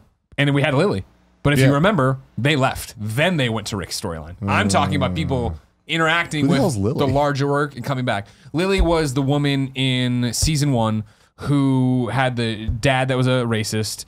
You killed the dad, or you didn't kill the dad, but he still got killed. And then she killed either Carly or Doug, and then you either left her or she stole the RV. Canonically, at least back in the day, her story was going to be then that she went and then she joins the governor's people. And when the governor, spoilers for Walking Dead comics, when the governor forces her to shoot Lori and Judith, then she kills the governor and she takes over the governor's people. And that was the last time we saw her in the comic. Did that happen in the comics? Yes. Really? Yeah. Okay, I need to go back and check that out. Yeah, that doesn't sound familiar at all. Yeah. Okay. Yeah, I don't remember. I remember. I mean, I know they got shot. I don't remember someone taking the governor's place though. Well, I mean, it was that she killed the governor and then she started giving orders to people. It wasn't like a very much like, I'm in charge. I don't think I'm in charge. It's been a long time. Yeah. But remember, she shoots them and she tells the governor, like, you made me fucking kill a kid and a wife. And pushes him into the zoms. Walks. So is this the last installment then? Is out now, or we have one more episode? It's 4 episodes. It's 4 episodes. Episode 3 just dropped. This is not what we're talking about. I did not play episode 3 yet. Even though this morning on our subreddit, one of the Kind of Funny best friends was like, "Fucking Greg, you got to play this." And I'm like, "I know." I fell behind. I was like, "How long is it?" Like, just as long as the other one's 3 hours. I'm like, I do not have 3 hours before Gamescast today, but I will get to it soon. But is 3 the first one to come out of the Skybound? Correct. Hell. This is the first time since. Yeah, exactly. Yeah, this is the Still Not Bitten team that we talked about at the Kind of Funny Game Showcase. But yeah, and from what I hear, it's great because if Kind of Funny best friends tell me to play it and they liked it, they're Walking Dead fans, and we're in a good spot. It's awesome. So, but yeah, it's still that weird thing of like I started episode 2 last night, very much in that sense of just like they really should have stopped after season 1 with Clem's story, right?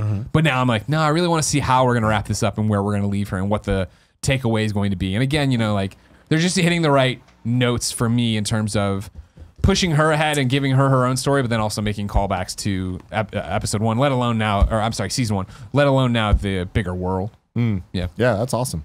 And then Y2K. Y2K, a post-apocalyptic, post-modern RPG, right? One of my most anticipated games. Got a code, and I have not been able to rub together 2 consecutive hours to play it all at once. So I'm playing in a very broken up fashion, which is, I think, the worst way to do this. I'm excited it's finally out. I still love the art style of the game. The problem I'm having right now, and this is not a definitive thing, next week on Gamescast, hopefully on the You're about flight. to get on a plane Exactly. now. Yeah. I got to do some work for us, but then either out there or back, I hope to just sit down and put time into this thing. I'm finding it not hooking me the way I wanted it to, but it's still so early. Like if the story is, you just got back to your hometown, you're involved in all this, we've just gotten to the real, like, what the fuck is going on thing of like, what is going to motivate this? But what I'm finding early on is that it's all doing a lot of really cool, interesting things. I just don't feel so far as doing any of them extremely well. Like I like, I don't, we've talked about on this show, I have a preclusion for not enjoying turn-based RPGs, right? Like it's just, I don't really dig that kind of combat, but this one makes it more active where I select my attack and like for him, he throws LPs, he throws records, right? And so as you choose that attack, then the record starts spinning and there's an active like you can multiply the combo if you don't screw it up and going through. So it's like right? Mario RPG or Paper Mario type. I didn't play. I played Paper Mario on Wii, but I don't remember that being. I'm mostly just flashing to Shaun of the Dead at this point. Like Exactly. Throwing the Batman soundtrack at totally. zombies. It was the first album I ever bought. Stone Roses. But even that's really cool, but it's not super engaging for me right now because it starts slow and gets harder. But it's still, it's basically I have the game. I'm going to play more of it. But you didn't get the chance because you have been playing Bury Me, My Love. Oh yeah, we played Bury Me, My Love and beat it. Yeah, that was another one that since the Kind of Funny Game showcase, they had shown that. I was like, this game looks awesome. This game seems like a Greg Miller game. I can't fucking wait to play this. Jared, you played it as well, I know? Yep, yeah, and we've been playing it on different platforms. And I've been wanting to ask you about this, and you're like, save it for the show, Jared. Yeah. I'm playing on mobile. Yeah. And one of the things that I didn't really understand about the game before I first played it on mobile was that it's notification based. So on mobile, you play it, and there's a conversation, and then Nora disappears for a while. It's like, okay, offline. And then it might be 5 minutes later, it might be a day later, I'll get a notification on my phone and I open my conversation back up. And so I found myself in situations where like she's making a very dangerous decision. Yeah. And then Is there any way to force it? Yes, absolutely. Oh, okay. But you have the option to play this way. That is so freaking cool. It's Yeah. amazing neat. because like I'll ask her to, I'll give her advice, and she doesn't always do what I say, Yeah.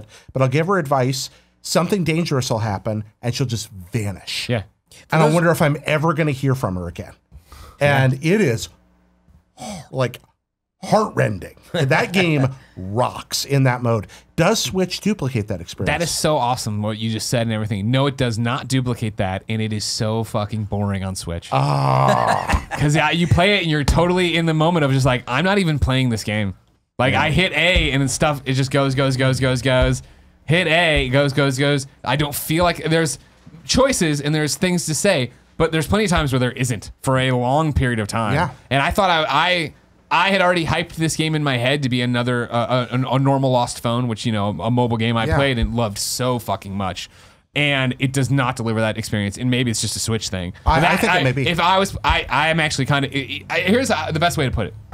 It ended. I thought it went on way too long. It ended, and it was like credits, and Jen's just like, I would never play this game again. And she would not, I would never play this game again because I would never play this game because it just took forever and it didn't really pay off in the end. There's no chapters like da. I'll play it as that way. Yeah, I'll play it that way. Where I'm playing I it in forget about 2-minute bursts, maybe once or twice a day at the most. Interesting. And that has really, been really cool. How long have you been playing it? riveting. Quite a while now. Yeah, because Gosh. I was going to say, that's my thing about it is like, the game is dense. Yeah. It goes on a And long time. Not only is it dense, but there's multiple endings Yeah. and multiple paths that I've been coordinating. Well, not coordinating, but I've been texting back and forth with a real world friend who's also playing it the same way. Yeah. And we're getting vastly different outcomes to certain things. So yeah, and that was my problem with it is I felt like it wasn't active enough in the way that, again, normal Lost Phone had me doing all sorts of stuff and cracking codes and using calculator things that look like calculators, but they're actually passcodes to unlock and doing all of this different stuff. Whereas, Bury Me, My Love is very much like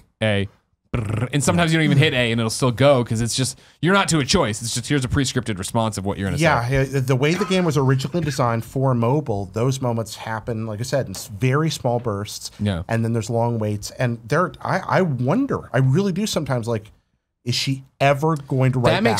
That is such an interesting thing because that was one of my, I did not get why the game loads the way it loads. Yeah. Because when you're playing on Switch, it is like, cool, send the thing, and then it'll fade to black or whatever it is, fade out and fade back in, and then it's gone ahead 5 minutes. And I'm like, why the fuck are you doing this? Every other conversation I'm clicking through and you do it. Usually the fade out means it's going to be multiple hours. That makes so much more sense of like, I would do it and then 5 minutes later. I think this may be a casualty of port everything to Switch. It's become apparent through a lot of news stories now that the most lucrative space, generally speaking, in independent gaming is becoming the Switch for certain kinds of games. I mean, yes, there are mobile games that thrive on loot box models that are always going to do better on iPhone and stuff like that. But by and large, it seems Switch is the place you go if you want to make money, even more than Steam now.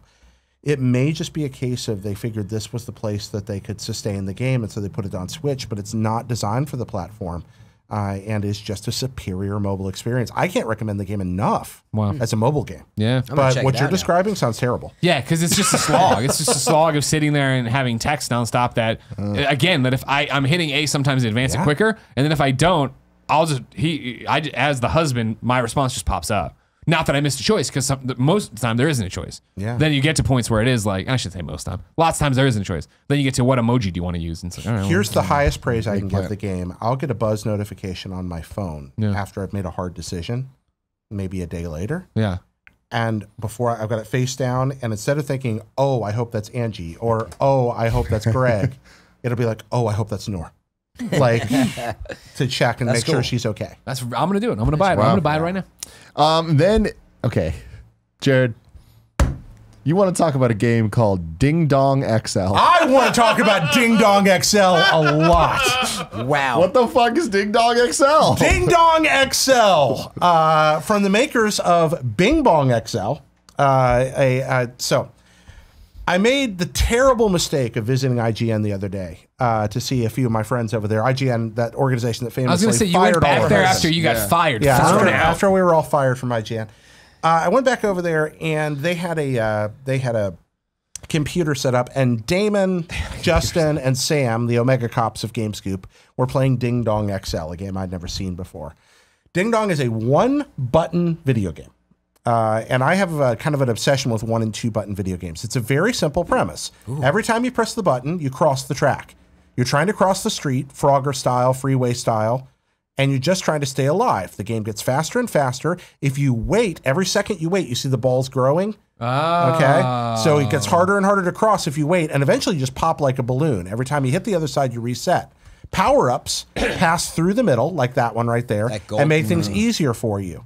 If you get good at it, it's possible to develop a tremendous degree of mastery on this game. It's really, really finely tuned and way, way better than what I think we sometimes think of as a novelty game because it's one button. Yeah. There's a lot of thought went into this design. Cool. The creative That's design. really cool. Really It's awesome. really well Can't done. wait for it to be on Switch. I am now Yeah, currently the number 10 globally ranked Ding Dong XL player on Steam. You're number one Ding Dong in my heart, Jared. I am the number 10. Number 10? I'm the number 10 Ding Dong player. Again, I don't know what the pool is, but the game's like $1. I think it was 50 cents for a while, and I think it's $1 now.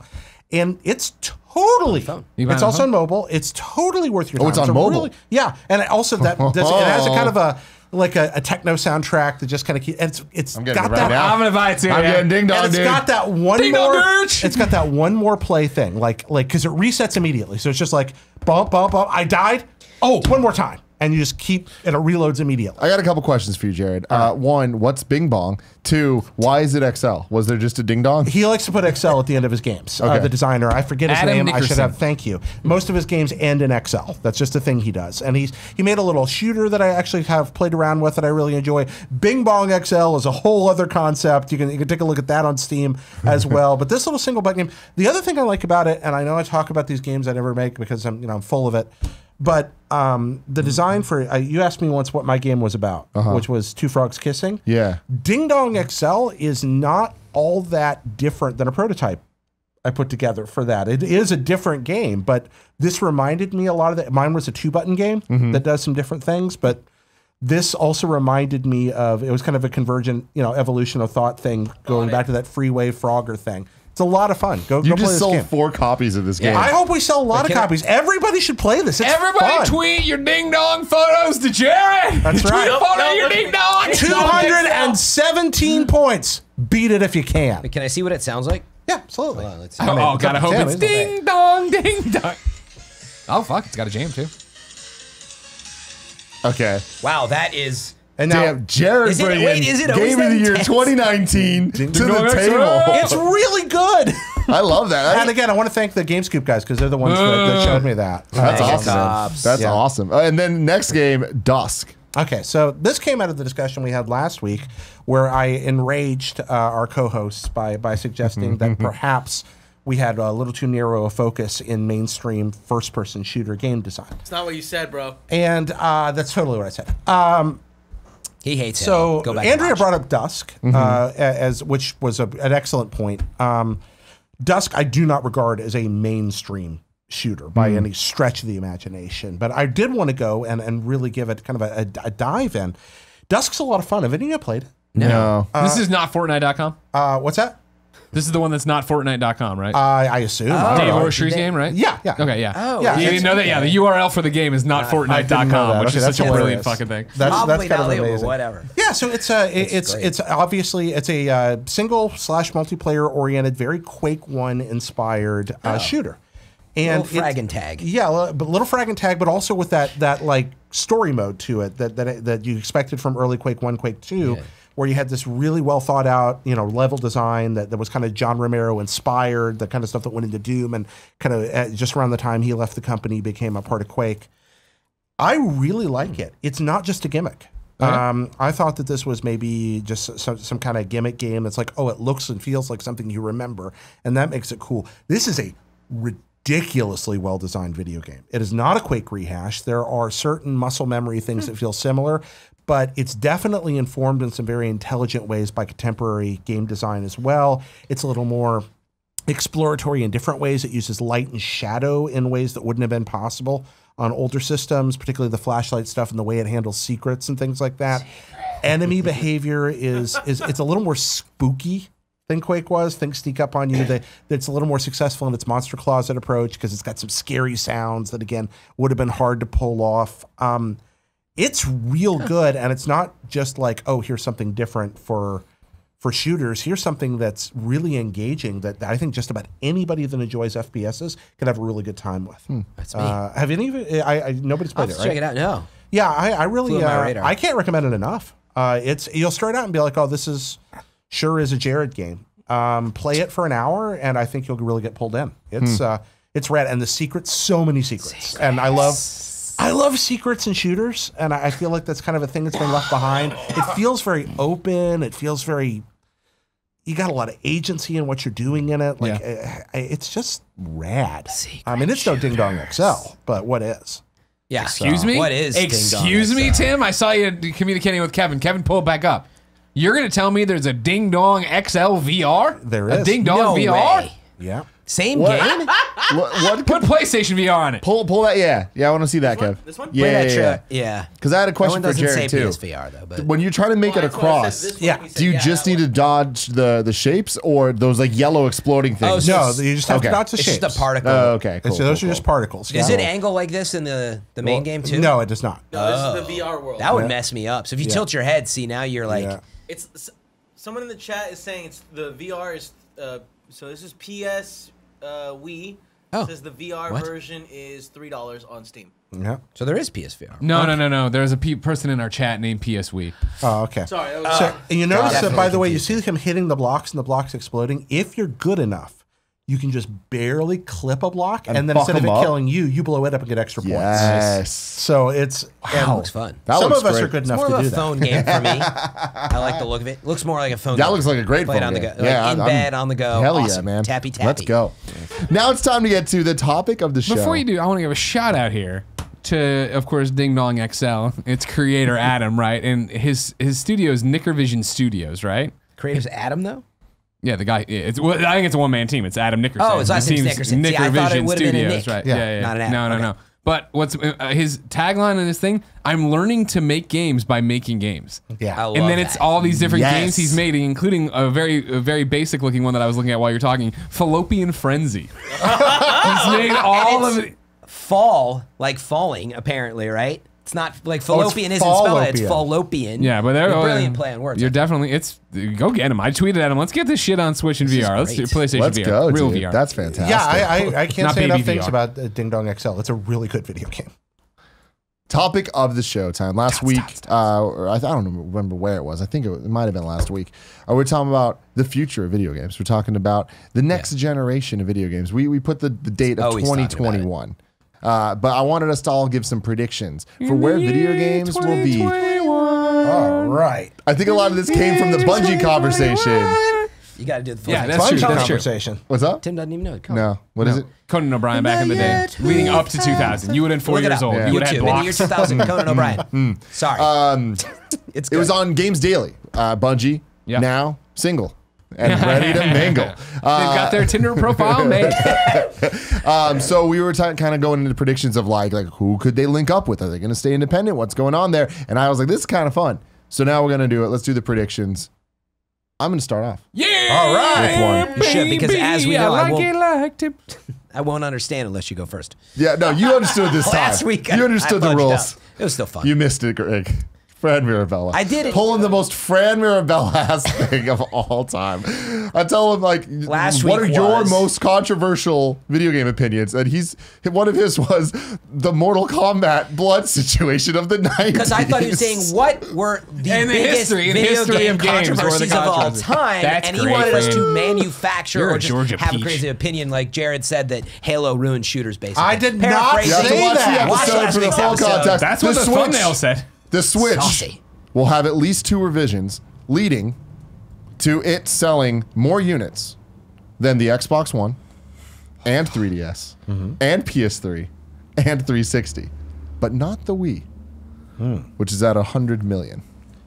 So it will sell between think that's 90 good. and 100 million. By You 21. said 2 2021. more iterations by then? Mm-hmm. That's Yeah. a lot. I I actually go think with that's a- 1, but 2 is a lot. I think it's going to by be 2 because I And- think yeah, we're going all to the way get till the end of the year. We're going to get the baby version. We're going to get one that's for the little brother or sister that's trying to play Switch Pokemon. baby, switch baby, baby. No, I can't do I like that it one though. as That well was as good. But then, have you heard about this baby shark thing? Yeah, Greg? I heard. I remember a whole hearing nother shark months baby. ago Yeah. Barrett's Yeah. girlfriend talk about it. Yeah. I was like, whatever. We'll sing And it at now the then end of all of the a show. sudden, boom! It was everywhere. I'm Yeah. like, what the fuck just happened? I don't like, by the way, I want to go on record right now and right here as saying that this current popularized baby shark that's completely, a shark baby. absolutely neutered, all right, where there is no verse about the shark eating a swimmer, which is the key to the entire Baby Shark song originally, which goes baby shark, doot, It's the doot, uncensored doot, version. doot, swim, or doot, doot, doot, doot, yum, That's yum, doot, terrifying, doot, though, doot, for doot, kids. happy shark, doot, doot. Okay, that's all about eating the swimmer. They took that out of the shark, or out of this, and I'm Humans just suck, man. I can't- get it. I can't I'm stand Team it. Shark. Team Shark. Team Shark. Absolutely. I put your cookies in my mouth. I put the cookies in them. Man. All right. But yeah, no, I think there's going to be a 2DS style revision, but I also think there'll be a 3DS XL style revision at some point. Oh yeah, we love the Excel. Yeah, I want that. I Wait, want that. when you say shit. 3DS XL, are you talking like with improved hardware? I'm thinking a similar type of jump between like what we've seen with PS4 to PS4 Pro type thing, where it might, but on handheld scale. So actually, probably more similar to the XL situation. But I do think there will be a hardware jump where I think the games will run like they do docked. Okay, I don't think so. I'm very close to you on most of this. I think your sales figures are almost perfect. Absolutely think it'll be under the Wii over those others. I think that hardware revisions of some kind are definitely coming. I don't see Nintendo, and this is actually one of mine. I don't see Switch releasing a PS Pro Switch. I don't think they they do have it. to. I don't think they do it. Got to do it. Why? They got to do it Why do they have to do it? because yeah, this thing. It's like why not? Because Nintendo has generally profited on the lower end of price on the market throughout its history. They've learned to make hardware that's profitable at lower production costs, and that is their MO, their bread and butter for their entire history, including this generation. My argument for that is I think that they're still going to have that with what I'm saying, the baby version. But I feel like the Switch has brought so many people back to Nintendo that are now addicted to playing the Switch, and they're going to want more options. And they know that there's people like us that will get the XL version, and they know that there's a lot of other people that are going to get the other one, and I think it's just going to maximize. They might know there are people like us that'll get the XL version, but I don't think they're going to get the development support to make it happen. I don't think they want to fragment their market that way. It is a huge But it deal. won't fragment the market. The games are still, they're already being made like that because it can play on the dock. To a point. But you can't produce a game. Okay, now we get in a fun space. Lowest possible. We ran into this a long time ago. This first started showing up in the 80s when people would talk about doing iterative jumps like the C64 to C128 or the C16 platform. There's some other places this happens. Commodore. Where you end up developing your software for the lowest end of the spectrum. And that even when you provide more power for a similar piece of hardware, for a hardware iteration, people are still generally targeting the lowest end of that. Therefore, it's actually an enormous amount of pressure, particularly on third-party developers. First-party, it's much easier to pull off, but for a third-party dependent platform like the Switch, which is well known for being Nintendo's first successful third-party platform since Wii, you end up having all the games made for the lowest common denominator anyway, and there actually proves to be very little value for the high-end hardware. You usually have 2, 3, 4 breakout games, but it's going to be really hard to sell Nintendo's $20 to $30 game developers, largely independent or small studio, that are the backbone of their business right now on that. I don't But it's already think there. there's enough. Every single game on the Switch right now is already doing Can that. run better on a dock, but that's not what they're targeting. But it's 10. So a game that's 1080p on the dock Yeah. is 720 right here. Right. I'm saying the XL version is going to be 1080. Why would it's anybody no want a different than 1080 today. handheld over a 720 handheld? Would you pay that it's much better. more? I would.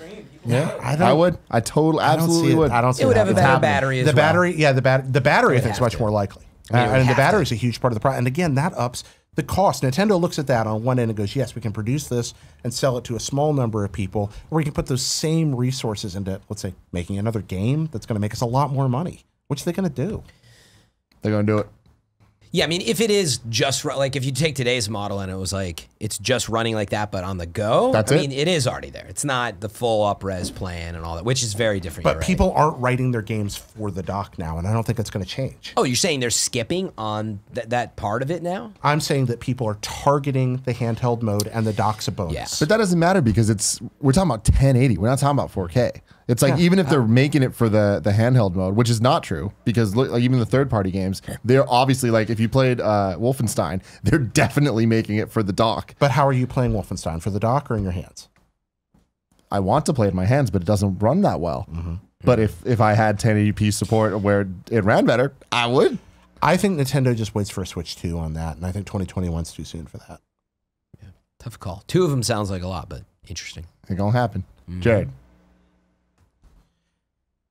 By December 31st, 2021, Really coming in. Half-Life 3 has been officially announced. He's so good at this. It's not gonna happen. That's crazy. What?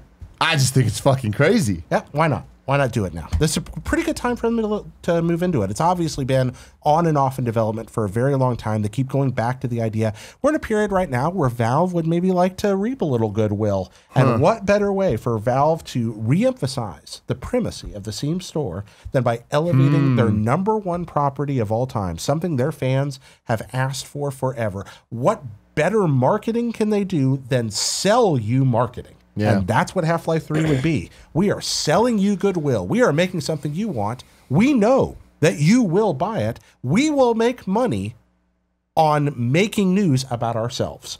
Why the hell not do it?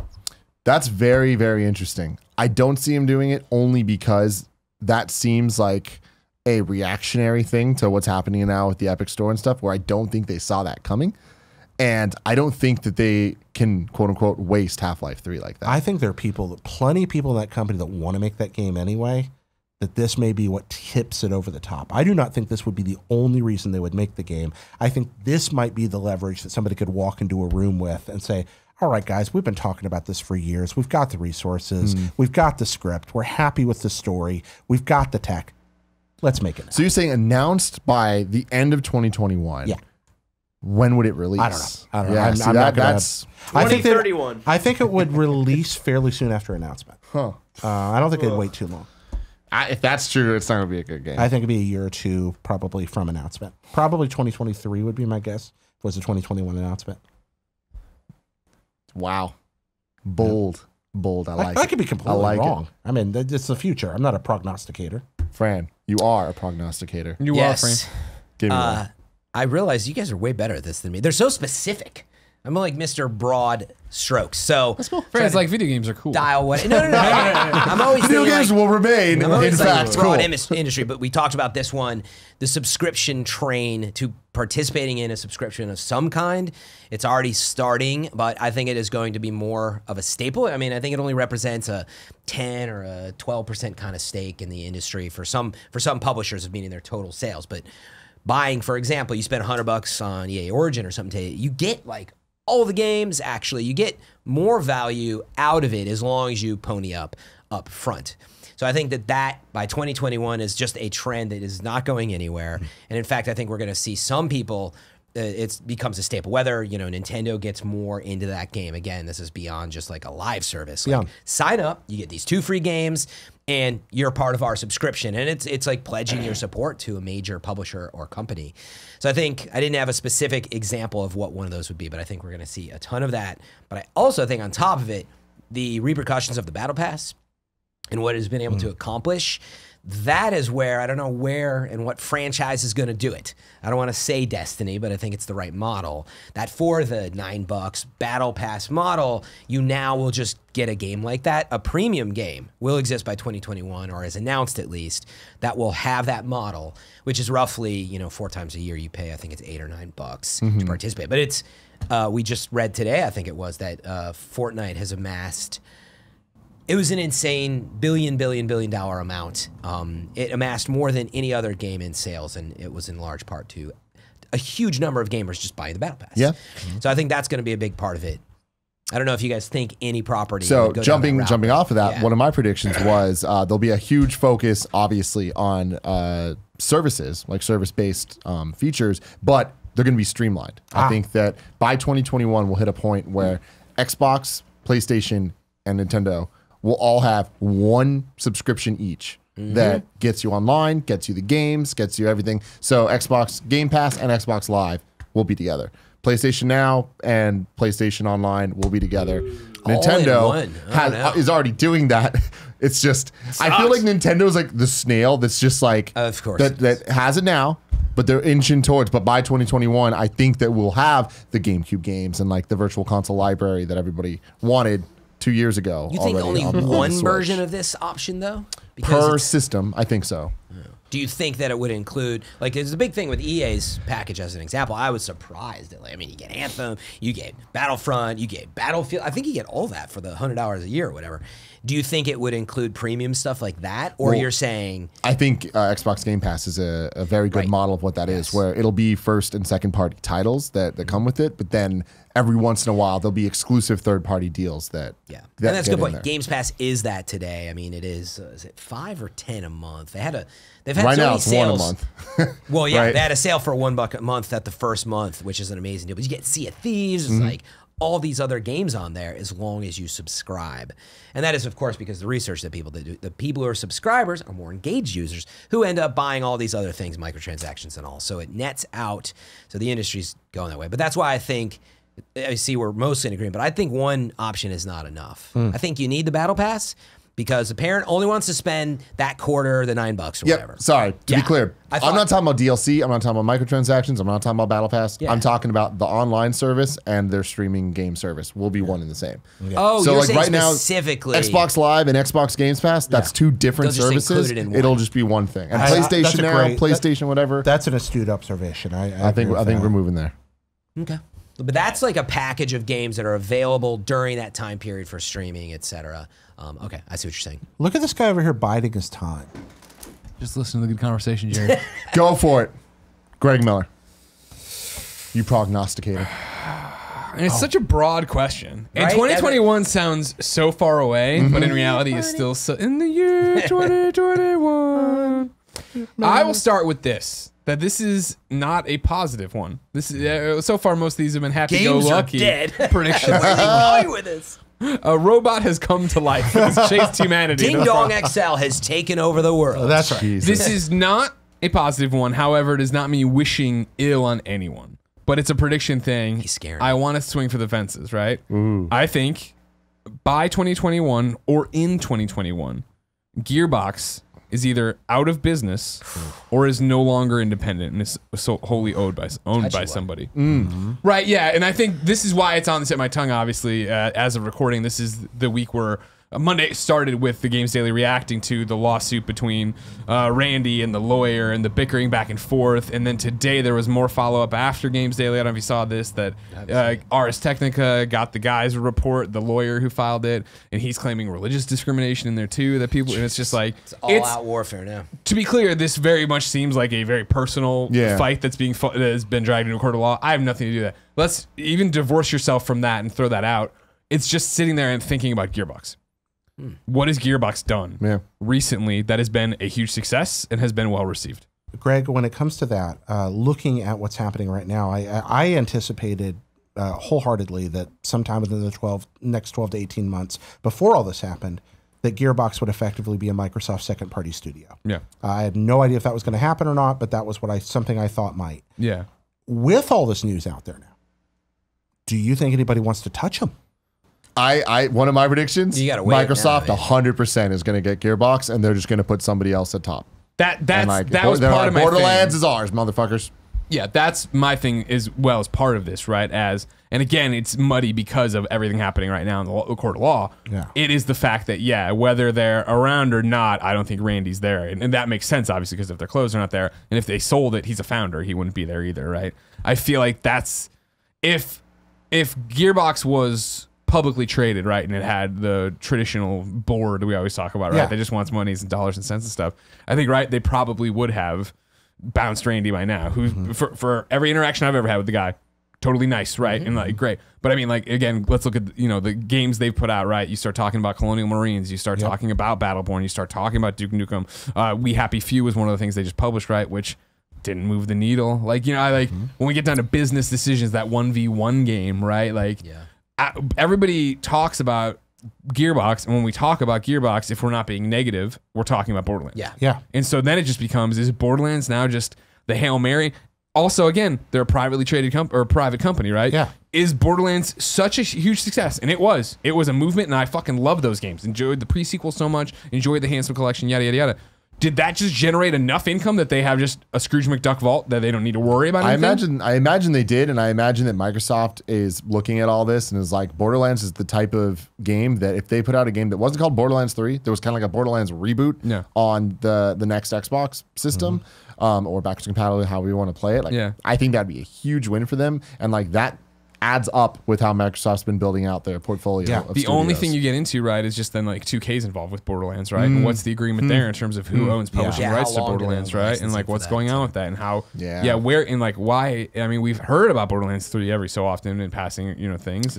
A new Like- Gearbox shooter, Landerboards.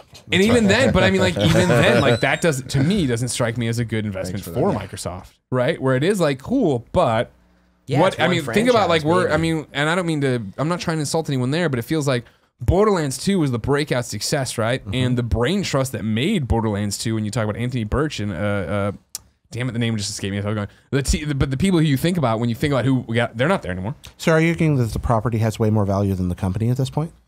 Yeah, I think so. And I feel like I it think always did, kind of. well, yeah, but I mean, and that's not. I mean, you hope as a creator your products are more successful than you know, in terms of like mind share and shit like that. But yeah, that's just what is going on with Borderlands 3. Is it going to come out and be the Hail Mary, boom, foot in this, we nailed it, we fucking crushed it? Or is it going to be like we see with a lot of games when they come out after a long time, we've been waiting and they've been gestating, and it gets here and it's like, boom, wow, this is a game that feels 2 years ago, that hasn't, there's been so many different things when you look at a game like Destiny 2, right? And the way it's iterated and evolved and changed to get to where it is, like even Division 2 on the cycle it's been. Like think about all the shooters that have come out since Borderlands 2, right? And like sequels to those shooters that have come out since Borderlands 2. Like, where are they? Are they getting into, is that game in a way the same breath like we talked about with Fallout, where it was like Fallout 4 came out and was a good Fallout, however you want to say it, but like got outclassed by The Witcher. The Witcher came out and was like, oh, you want an open world RPG that looks beautiful and runs great and doesn't crash and Fallout's like, fuck, we got the fucking baseball stadium. You know what I mean? Like, is that what we're dealing with here? Or is, like I said, since it's a brand new thing, maybe it's been restarted and returned over so many times that they're into something they really love and they really trust. But you look at Gearbox and Gearbox Publishing, it's just like, what is, and again, to the point of the Scrooge McDuck vault, they're in Plano, Texas. Everything costs nothing there. I'm sure it's not, you know what I mean? There's a million different things happening. Yeah. But what does it all look to? And what, I don't know. And we're talking about like into the future. I look at them and we've seen so many studios change hands, close, stop being independent. They just strike me as one of those. They've held out forever and done great stuff for years and years and years. Or what? I was looking at their Wikipedia. I think it's 19 years in business or whatever. Yeah, 19 years old. They're 19 years old. They were founded February 1999. Like, that is rare in this day and age, a video game developer / publisher that is out there. Then maybe what you do is create like a that pseudo independence that you have from things like Intelligent Systems or HAL or even Game Freak, where you have a very close relationship there, but you have that second party semblance of independence while at the same time being an exclusive provider for Xbox. That makes sense to me. But then it just gets into that, like, what are you buying though if you're Xbox and you can't have Borderlands? Yeah. I think you have to. Exactly, it would have to be. You're right. I think That's Borderlands the one has to big come bet with they it. have. That just has to. My next one, despite everything that we've been talking about, PlayStation 5 will have a demonstrably better first-party catalog than the next Xbox. By 2021. In 2021? Mm-hmm. Are Like you counting? announced, What you are you, mean? are you counting? And even like I'm going beyond Remasters and 2021. its I'm backwards talking even compatibility? this next gen. I think in 2021, you're correct. I think in 2022, it's much more up for grabs. But I think in 2021, Sony probably has more in development ready to pull out and shoot with in the launch window era than Microsoft does. And we are talking, if we launch in fall of 2020, like a lot of people are expecting, then a year later, there's still not all that much software from either party. No, you're right. And to be fair, that prediction, the whole thing it was vague. I only said 2021 because I was trying to be like, okay, we do have the next systems. That prediction I'm saying is going to be over the whole next life cycle okay. of the systems. Wow. Yeah. Really? Yeah. Expound. I just think that they're going to continue. Sony's going to continue the dominance by itself of putting out quantity and quality of first-party titles. I think there'll be at least 3 a year. The first year might be that one like warm-up thing where they will focus on the third-party titles a lot to like start selling the system. But then after that, every year is going to have 3 super high-quality games that you can only play on PlayStation 5 or Sony's next system or whatever it is. Whereas Xbox, I think, is going to still maybe have 1 or 2 in that same time period every year. And I still think that those are going to be more questionably loved than the PlayStation side. Fascinating. One of my predictions is I think in 2021, Xbox is the toast of the town. Really? I think that It's gonna flip. I think, and I don't mean like maybe. I think the way we are, we're like, holy shit, the Switch is great. Holy shit, like you know what I mean. In 2017, we were like, this, I love this thing. Holy fuck, blah blah blah. I think that's what's gonna happen with Xbox Scarlet, which is what I'm calling the next Scarlet. If they release at the same time or roughly the same time, I think if I was a betting man, my odds would be that even though the software libraries in terms of exclusives will be fairly similar in number at that point, PlayStation may even be a little ahead, that in the United States, Xbox will be outselling PS5. I don't think that'll necessarily be true in Europe or Japan, but I think in the US it'll be demonstrably true. I still think it's going to come down to Xbox doing, and this is again, we're predicting, right? But just the way everything's laid out, I think in my head, maybe I just drank my own Kool-Aid and I've talked about it long enough that Xbox Scarlet or whatever you want to call it is going to be the, it's backwards compatible with everything on Xbox One. Xbox One's everything going forward. You can play all your, like it goes back and forth. There are no Xbox 2 games. There's Xbox games that look fucking awesome on Scarlet. They look less awesome on Xbox One. Xbox. One of my predictions? To further I think that's true for PS4 as well. See, PlayStation 5 is where I get weird with it, where I just don't see that being. I think PlayStation is going to be like, we are on top of the world. We're the best-selling console. People want consoles. Let's give them an amazing fucking console, right? And then, and I think it'll be a great console. I think PS5 will be great, and it will be backwards compatible with PS4. But I don't think you're going to be able to play PlayStation 5 games on PlayStation 4. And I think that that's where Xbox is going to understand that, hey, we got to make up ground. So what we're doing is literally, this is an Xbox platform, and we have the Xbox streaming or the Microsoft streaming service built in, or service built into it, and it can play on your phone, and it can play on your computer, and it can play on your tablet. And I feel like it's so early, we still don't know. So I might sound like a complete fucking idiot in a couple of years, but we've been hearing so much about the Xbox and the streaming services, and they have Game Pass and they have all this stuff. I think that Sony's working on all that shit as well.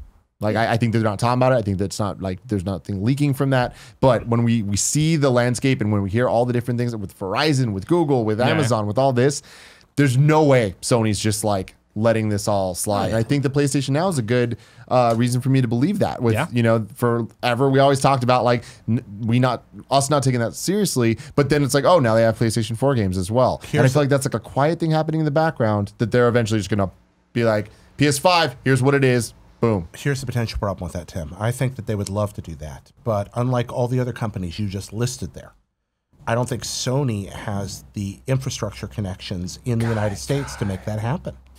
I don't think they have the ability to build the network, or at least they don't have the ability to do it nearly as easily as those other companies do. And it's not an easy task even for any of those. But Sony is not connected in that space. Partner with Amazon. And partner Now with someone else. You know what I mean? It's like, I don't know. Partnership, I think, becomes a much more likely possibility for them. As a matter of fact, I think it's their only option in that space. Yeah, I was gonna say I really agree with the sentiment that Greg has on Xbox. I hadn't really thought about it till you said it, but there is a very good chance I think of that, toast of the town flip, because we look at what's going on now, it's so freaking quiet almost. And, we've got Phil Spencer there. It's all about the games. They announced some studio purchases, but we don't really know what that translates to quite yet. And when you really start to add it up, I mean, yeah, they are Microsoft for starters, one of the biggest, most rich companies in the world. And they've got this team that really understands games. But why isn't it translating to Xbox One? Maybe, they gave up on it in some ways because all resources are on this next huge bet. So I like that concept, that boom, they come out swinging so hard with gaming, which is not what we saw with Xbox One. And you put xCloud and Microsoft Azure services and everything on top of that. That's a really good package. They just need, of course, all the third-party support. It is, and that's the thing is, I hope that I'm wrong about this, because I do hope that Xbox has a fucking huge comeback. Because I don't even if Xbox has a huge comeback, I don't think Sony's going to fall as far as they did in PS3 or as far as Xbox One fell this generation. But bringing up the Switch, I think there's a key difference that I have no reason right now to believe is going to change with the next Xbox. I really hope I'm wrong. But Nintendo has first-party titles. PlayStation has the first-party titles. And I feel like Xbox, so far, its first-party titles, the big marquee titles, Halo, Gears, that's the connection to PlayStation when we're talking about things like Uncharted. We've moved past Uncharted now. And I'm not even talking about Last of Us. I'm talking about Horizon. I'm talking about Spider-Man. Yeah. They revitalized God of War in a way that I don't think Microsoft's going to ever be capable of doing for Gears of War. And I wish they could for Halo, but I don't think they're going to pull that off. I bet they will. Right? And so moving on from there, it's like, I feel like it's going to be very hard for Xbox to come with a huge first-party title. And if they do, I think it has to be something brand new like Horizon. Yeah. For the next gen. And I'll see it. I'll believe it when I see it. But that's why I think if you look at the recent announcements and them snapping up studios, and even whatever, you got Rare in the background, Sea of Thieves is just one thing. I think maybe that's what we will finally see as they come out with these newer franchises. Like, none of us knew what, Last of Us or even Uncharted was at some point. It needed actually a console launch and the new tech. And so I actually think they're lined up pretty well for it. It's going to be this, I think, wave of positivity in the way that everything's so great now with Game Pass, right? In the other services and backwards compatibility, and Phil Spencer saying all the right things. And yes, where is Gears and where is Halo? I think they're biding their time so they can get us to the next generation and to give those at the very end, right? But if it's backwards compatibility, who cares? But then launch this thing and say to you, look you in the face and talk about Xbox Scarlet and be like, here is the giant Xbox that'll run everything and be 4K. Here is the $99 Xbox that will stream everything and you can stream these games. And here is these 13 first-party studios we've been assembling, right? Yeah. Here it is what the initiative in Santa Monica is working on. It is fucking Horizon. You know what I mean? I fucking hope. Right. And just hearing about the teams right now, I'm like, right now it's just a bunch of logos. Sure, but I mean that's what I want until I want. I mean, like I hope that when the Xbox whatever a reveal event for what they is, I hope it is. Here's what coalitions working on this. Here's what initiatives game the initiatives game is, right? Bam. Here's what Ninja Theory is. Bam. Yeah. And it's just hit after hit of like, yep, these are new things. Fuck, that'd be But rad. do you need to know any more than the fucking people who made Hellblade are making it another fucking game you can only get here that looks awesome? Yeah, I mean they will push that. Also, in the middle of this discussion, kind of rising in my mind, this idea that Nintendo is either like completely borked or enacted secret genius. I'm tempted to lean toward the latter. In the midst of all this talk about streaming services and the rest of that affecting next generation, and I think it's obvious to all of us it's going to be a huge part of what's coming. Switch is uniquely positioned because no matter what happens in the streaming space, Nintendo doesn't have that infrastructure background either. So again, you're probably looking at a partnership model. But they also are working on a handheld where we're not going to expect streaming capability for some time either. That's going to be something I think folks are going to... Wireless streaming is probably something we're going to move toward in the next generation, like over 5G, et cetera, that kind of backbone streaming service. So Nintendo having a console that's primarily perceived as a handheld is largely going to insulate them during this period of time and give them a few years to figure out what they're going to do next. And I have not thought about that until this very moment. You think so? I mean, they're testing streaming in Japan. They are, but they can't do it here. Japan is a completely different animal. Japanese, this fact that the country is geographically so small, so dense, and so wired makes streaming work fine there. It's the same reason they're not testing streaming here. Because the United States, people don't like to hear that we're not the best at everything. Our internet blows. U.S. internet sucks. If you're in one of the major cities, maybe it's okay. But throughout the United States, where a vast number of the video game customer base lives, streaming's not likely to work without infrastructure improvement or some kind of extremely powerful compression technology. Probably a combination of both. And so I think that streaming is coming next gen. I think it's going to be a immense factor for the people that can build the infrastructure to make it take place. But I think Nintendo's not going to have to worry about that for a while. I think streaming, I think we think about it kind of narrowly, where it's like, oh, you're just playing the games live from it. But I also think that there's another side to it, which is like the Netflix model of being able to download stuff and PlayStation Now and like and Game Pass even, right? And I feel like Nintendo is doing that currently with its NES Online games. And I think that it's going to be a pretty easy transition into full games. And the nice thing is I think they know we don't expect any more from them for a while. Yeah. And I'm that's totally an interesting place for them to be, and it largely has to do with this thing being a handheld. Yeah. Yeah. Yeah, I mean, it'll be interesting to see how the other companies do tackle it. That's the one thing we haven't heard from Xbox or Sony, but you can't not look at the Switch and be like, dang, like, there's so many sales. It's doing really well, and they're looking at mobile phones. It's just amazing. I mean, I think, again, that's Xbox. They don't have it. Yeah, I mean, maybe we see Microsoft could be the company to do it, that you have that version that is. When they showed that video, right, as I've talked about before, when Microsoft and Google went back and forth with those announcements, I was like, this is fucking awesome. And then we had Amazon the other day, just that leak came out, and they're like, oh, yeah, looks like they're getting involved too. Yeah. I mean, dude, my favorite thing about the Nintendo Switch is being on a plane, using my little like holder thing, having it there and playing with a real controller, Pro controller. Oh, you bring the Pro, yeah. Exactly. And it's just like, I would love to just get rid of the fucking Switch and have an iPad Pro that streams the games. Nintendo, PlayStation, Xbox, it doesn't matter. It's like just being able to have that, being able to download the games to the thing and somehow have that work. That would be insane. Yeah. Tim Gettys. Oh, go ahead. I was just saying, you touch on an important point, which is where is Apple still? They've had every opportunity in the world, and that was one of the ones on my mind. I think they're out there. I feel like, whatever, I'm just going to say it because it's fun. By 2021, we will finally have Apple's solution to holding a controller and playing not only on like an iPad, but your TV. I think it's been really in the background to everything else they got going on, but I feel like they're finally going to get there and take that stab. Like Apple TV disappeared too, but like, I mean, they already have, like, you know, Ding Dong XL. The only thing missing is a... They have to do... Killer app. They have Killer to do, app. Apple has to do something to make more money.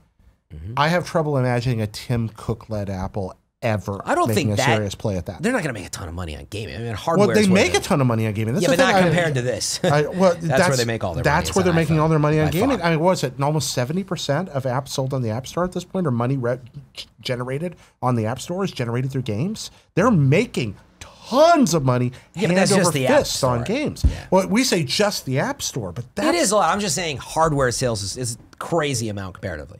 Yeah. My only point there was that that's why they haven't taken it seriously, and it is surprising.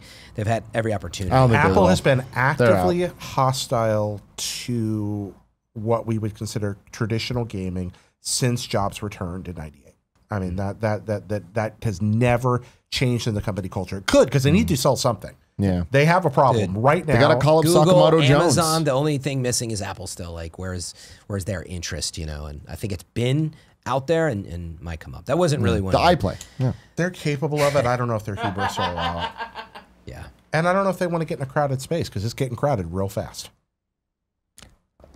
My next one, Final Fantasy VII Remake, will actually come out, at least Episode 1, but it'll be better received than the last few Final Fantasy games and actually well-liked. Better received than 15? I'm going to go from 13 on.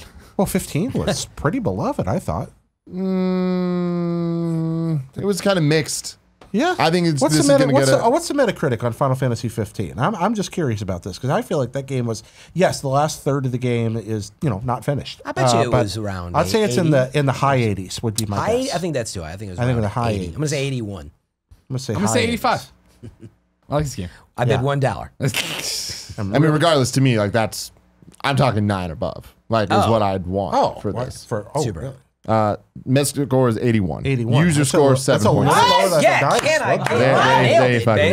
Yeah, I think you're saying it's received as a 9. It'll be better than that, but also the Metascore. I'm talking about like the public consensus on Final Fantasy 15, which is that it was fine, but it's not great. I think that had it been finished, it would have been great. I mean, I agree with you, but it that's the problem wasn't. with it. You know, 7 But then will there be was so much released DLC Seven's to gonna- finish it, and then it didn't finish it. 7 will be well received for 2 reasons. One, I do think it'll be a tight, well-designed game by Square terms. Yes. You know, Yes. And 2, I think that nostalgia and the fact that people want it to succeed alone will carry it pretty far. It's actually, but I think it will likely be a critically better received game than 15, Yeah. even with all that said. I think that the only reason that this is a bold prediction at all is because the flip side of what you said, like half the people are nostalgic and want to see this happen. Half the people are nostalgic and don't want anything that they love to change ever. Yeah. But I feel like those people, a lot of them are going to be surprised by this game. I don't think there's going to be implied bodybuilder sexual assault in this version of Maybe Final not. Fantasy VII. Maybe not. I don't think that's going to happen. knows, man? Because that was in the original. Yeah. Do you think Final Fantasy VII Remake it's actually going to come out Yes. by 2021? I think at least part 1. Yes, absolutely.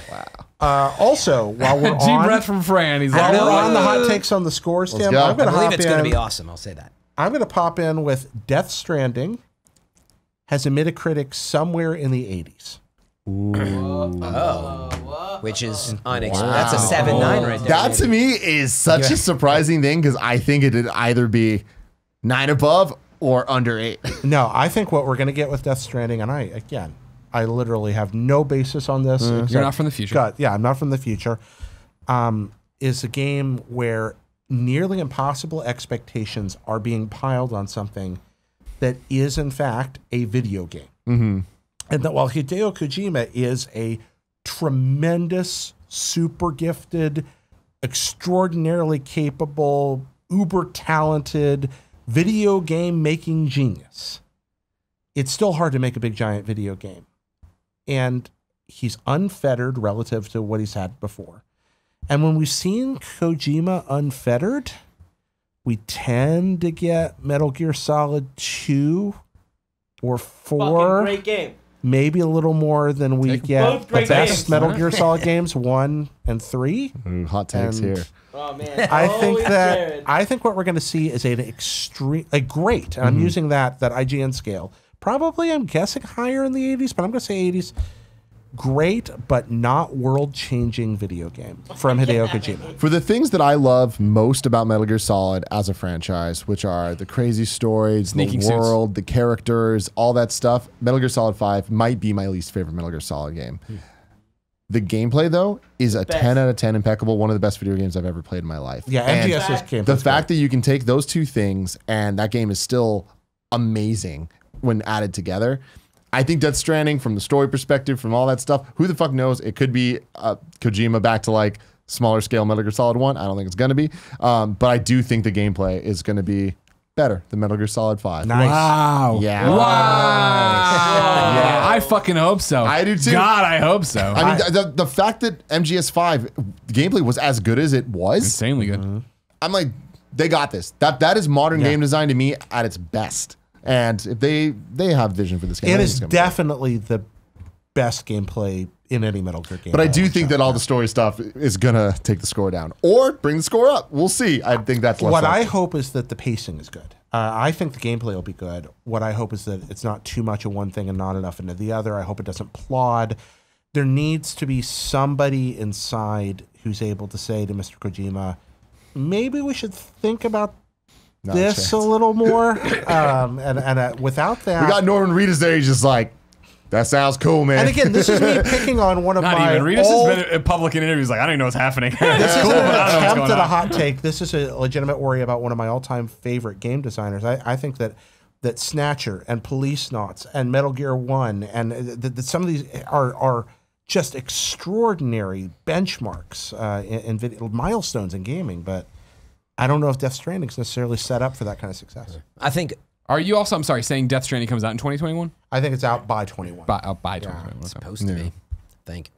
I was going to say, I actually think the opposite will be without all the shackles of, you get stuck in that world and the gameplay mechanics. Obviously, they evolve, but I think without it, it'll be the opposite. You'll be like, oh my God, like, look at what he's been able to do now with like a free mind in this new world. So, I mean, obviously, I'm hyped about it, but I think we're going to see the opposite.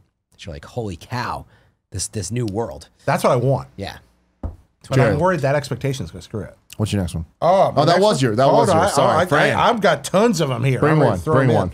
I think by 21, I don't know if anything will be out, but it will have been announced by Nintendo that they will actually have released like a real mobile game, like a core mobile game, be it a real Mario game or a real Link to the Past or whatever it is, which they've traditionally, right, Mario Run, and like we haven't really got a real one yet. Fire Emblem Heroes.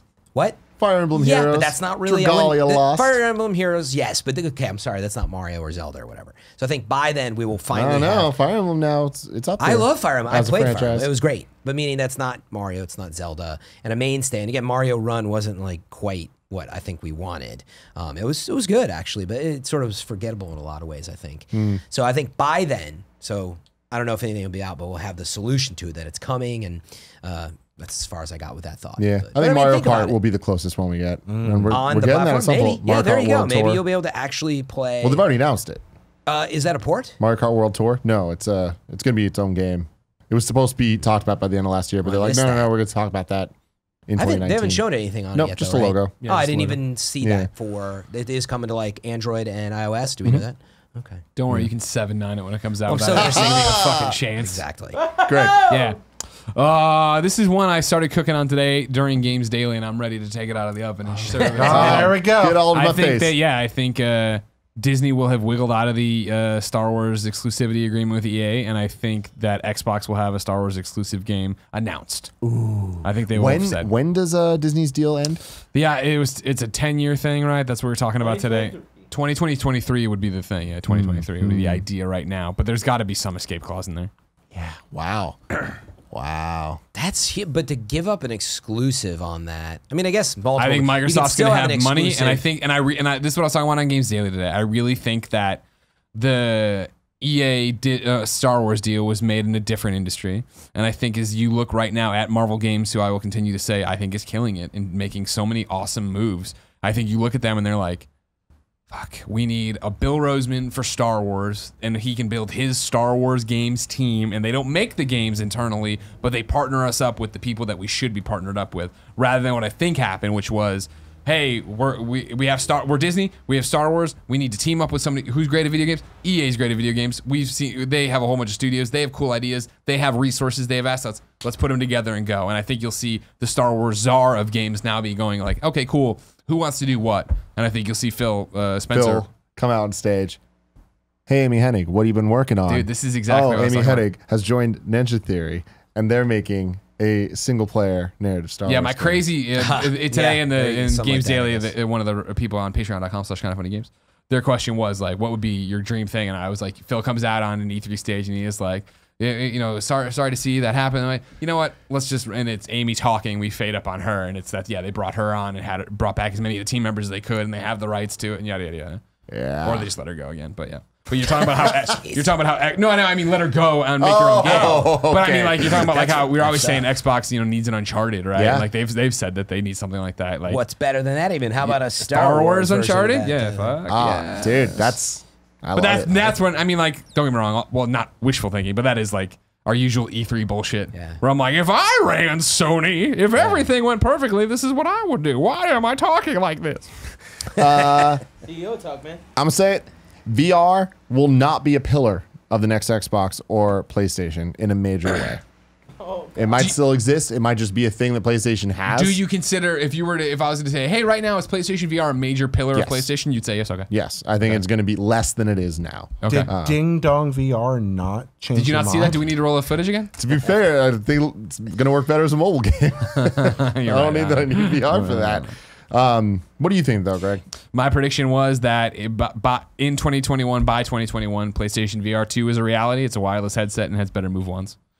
I think that it's, and I have no internals on this at all. I think PlayStation VR Gen 1 has gone better than they thought it would. And I mean, obviously we saw the old reports of like, yep, Andrew House being like, this sold way more units than I thought it would, and that's why it's been hard to keep them on shelves, and yada, yada, yada. But I think even now, the continued success it's found, and again, I'm using success small s, not like, fucking, it's Spider-Man numbers, but in the way that it has garnered a PlayStation community in the same way the PS3 did, in the same way that, like, there's a unified passionate base around it, and there are developers doing really cool shit on it. No, I think you raised a really good point there. I think about how Kinect sold extraordinarily well, better than they thought it would during the Xbox 360 generation, and that what really killed Kinect was that they tried to force us to buy it. That if they hadn't packaged Kinect in the box with the original Xbox One package, we might still be playing Kinect games, and they might still be making a lot of money on them.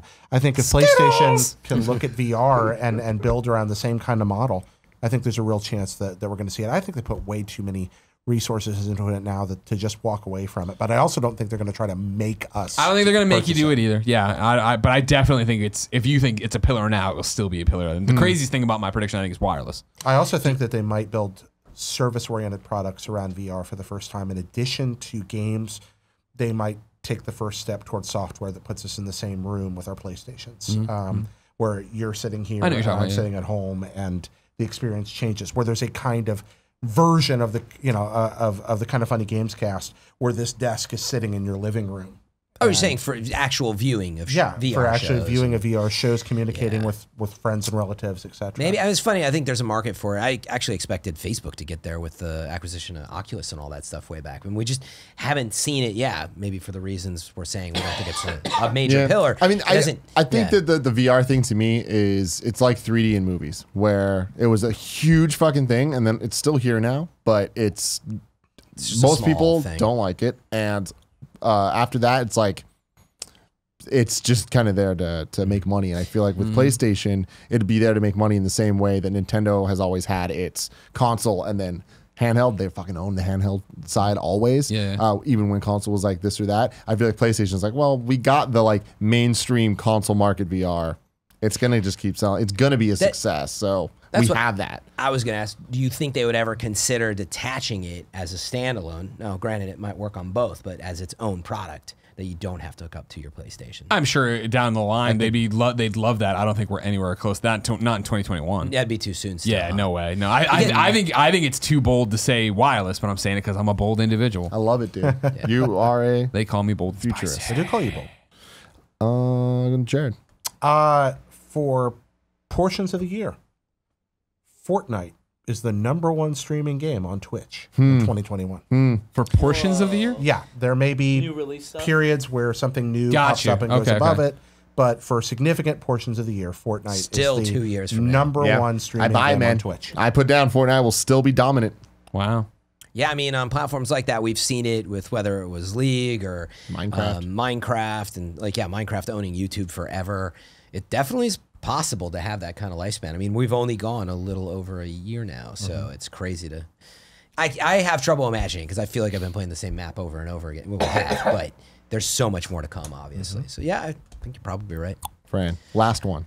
I honestly don't have anything as good as you guys. So good. But I have a question for you. Yeah. Bungie. Oh, sure. Where do I see them? Do they stay independent? Do they match up with someone? Yeah, no, I see them as still independent 2 years from now, taking the path that they chose to make. And like I said, maybe we see Destiny's model change dramatically from being this $60 game to maybe there's both. Maybe there's Destiny as the service and updating like today. They try to update the service they have today and keep up with that while they make this other game. But yeah, I do see them actually being independent. I mean, whatever happened with Activision is still a mystery. It could be one side, by the way, that they didn't make enough money, and in the contract, you think about like how did they get out of that contract? Did they buy themselves out? And so I always get confused about this, and I'm sure you three know way better than I do about the publishing versus development. Yes, who would publish Destiny? I mean, they said they want to be an independent publisher. So wait, well, that's a good. Is Devolver Digital like a publisher? Yeah. Exactly. Oh, yeah. So they take that model, but then they're making the game themselves. Like meaning smaller publishers, do exist. They don't. Activision's reach and amount of games is huge, or size of games. So yeah, they would do it all on their own, and just like Epic, think of it that way. They make their own game, they publish their own game. There's a lot of expertise that goes into that, so it's going to mean a significant increase in personnel. You got to hire people that understand media buys and TV and very, you got to, you're bringing an entire new division into your company. And not only do you have to bring in the expertise, but when you bring that publishing division into a company, you are changing the culture because those folks are all going to expect a seat at the table in the game design decisions. They're gonna start coming into your meetings where you used to just being concerned with how do we make this work game wise, and they're going to say, how do we make this something we can sell? How do we make this more monetizable? You take a huge risk when you do it, but you also have more control over that kind of relationship that you do when you have somebody above you who's feeding you money that you then have to placate. It's a trade-off, but it is risky. Yep. Greg, what's your final one? I gave it to you already. Good. Love it. Ladies and gentlemen, this has been the Kind of Funny Gamescast. We're about to get into the post show. I'm going to read a couple of your submissions for your predictions from patreon.com/kindoffunnygames. Bronze Gettys. members and above. Tim Gettys. It's very important, but I'm just affronted that we've been on here over 2 hours now from the pre-show.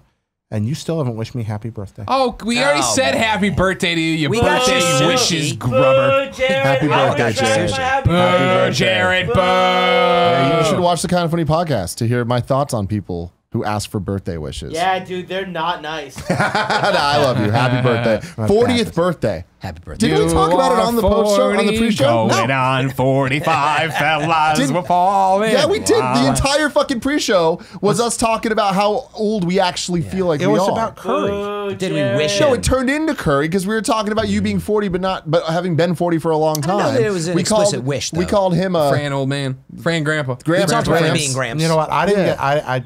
It's not out there for the masses. We said it. It was implied, Jared. You know? By the time the masses see this, it won't be your birthday. You know what? Is this the I'm post show 40. now? Halo sucks. That's right. Jesus Wait, Christ. that was the post show? We're in the post show, right? Halo doesn't Now suck. we're in Halo's the post great. show. No, right? That was when you hit your hand on the Yeah, table. that Oh, way God, he's not on the record as saying Halo Halo's doesn't suck. fantastic. You know. Halo's fantastic. Tim's going to get your cake. You big suck. No, he comes out. Happy birthday. This cake you can't eat. You should Gotta put wait. candles We gotta in the wait for sushi. the. Nobody knew, man. Gotta wait for the post show. I'm worried you guys for are going some- to throw sushi at me. Joey, No, put candles dude, in the it's not sushi about- and tell it's him not we got about it the for him. sushi. So I interrupted. We have It's these fine. wonderful Patreon supporters at the bronze level. Yes, And we really ought to read some of We're this gonna, we're gonna read some. Did we get into the post show? Yeah, I said now we're in the post show. in the post show. That's Joshua, what do you mean fantastic. Greg Def said something? I said a whole bunch of stuff on the show.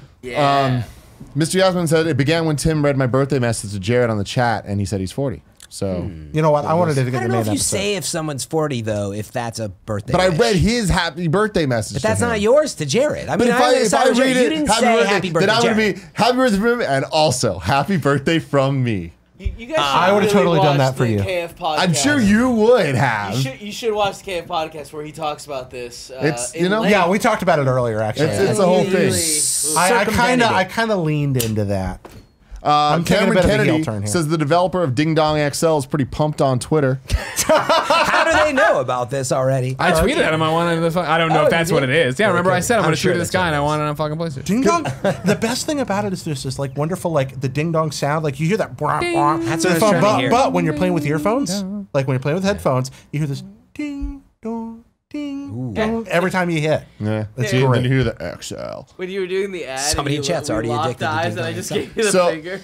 So early when we were doing the ad, when I was like, "Oh fucking Kevin," I look over, he just like flicks me off. I'm just like, I hate him so. No, we made eye contact. Happy first. birthday to you. Happy birthday to Jared. Copyright strike. Happy birthday to Jared. It's a bunch of smoked ham. Here's the thing. I was trying to stall because like Cool Greg earlier was like, "Hey, should I get Jared a cake?" And I was like, "No, can you go get him some ham?" And he's like, "Yeah, I got it." And so when you called me out for not saying happy birthday, I was like, "Shit, like Cool Greg, where's the ham?" So here we are. Happy birthday, Jared. you. I hope you're happy. We put a lot of thought into this. I'm very Well, happy. Grace, set off the Thanks for- fireworks! All right, Yeah, so love let's it. fire. Here we go. Cover the ham though. All right. God. Yay! Do you want to start the post show now so people know we actually had the ham? Yes. Now the post show Now's begins. the real post show, right. ladies and gentlemen. You happy with the ham? I'm very happy with him. It was birthday. extremely thoughtful to bring me ham. It's Who wants Cool some Greg's ham? idea. Who wants some ham? Thank you, Cool Greg. That was very kind of you. So here's the exchange from Twitter. Cameron Kennedy tweets at, or I'm gonna get deleted. Jared just sold a lot of copies of the Ding Dong or of Nicker Vision on Kind of Funny Vids live recording of Gamescast. To which Adam Nickerson responds, "Wow, that's so cool to even be mentioned. But also, it'll be nice and easy to track analytics since it only had about 12 downloads so far. Ha ha ha." Then Cameron Kennedy says he mentioned how he was shown it by GameScoop at IGN. Adam they says, talked about it too. Yeah, well, that's what he's. Yeah, Adam says, What? What is even happening? I'm glad I heard this before the actual recordings appear in podcast because it may have literally killed me then. My Fitbit says my heart rate is in the fat burning zone and I'm sitting at my desk.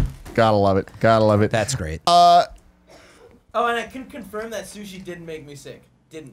Did not. Oh, food poisoning usually takes about 5 hours to kick in. Yeah, Kevin, he should have just been a sushi looked doctor. good, actually. I can confirm you do have cancer. Don't have cancer. Don't have I'm sorry. cancer, Let me look at the paper actually. again. You guys Take it back on that. You do have cancer. Hop in, man. Hop in.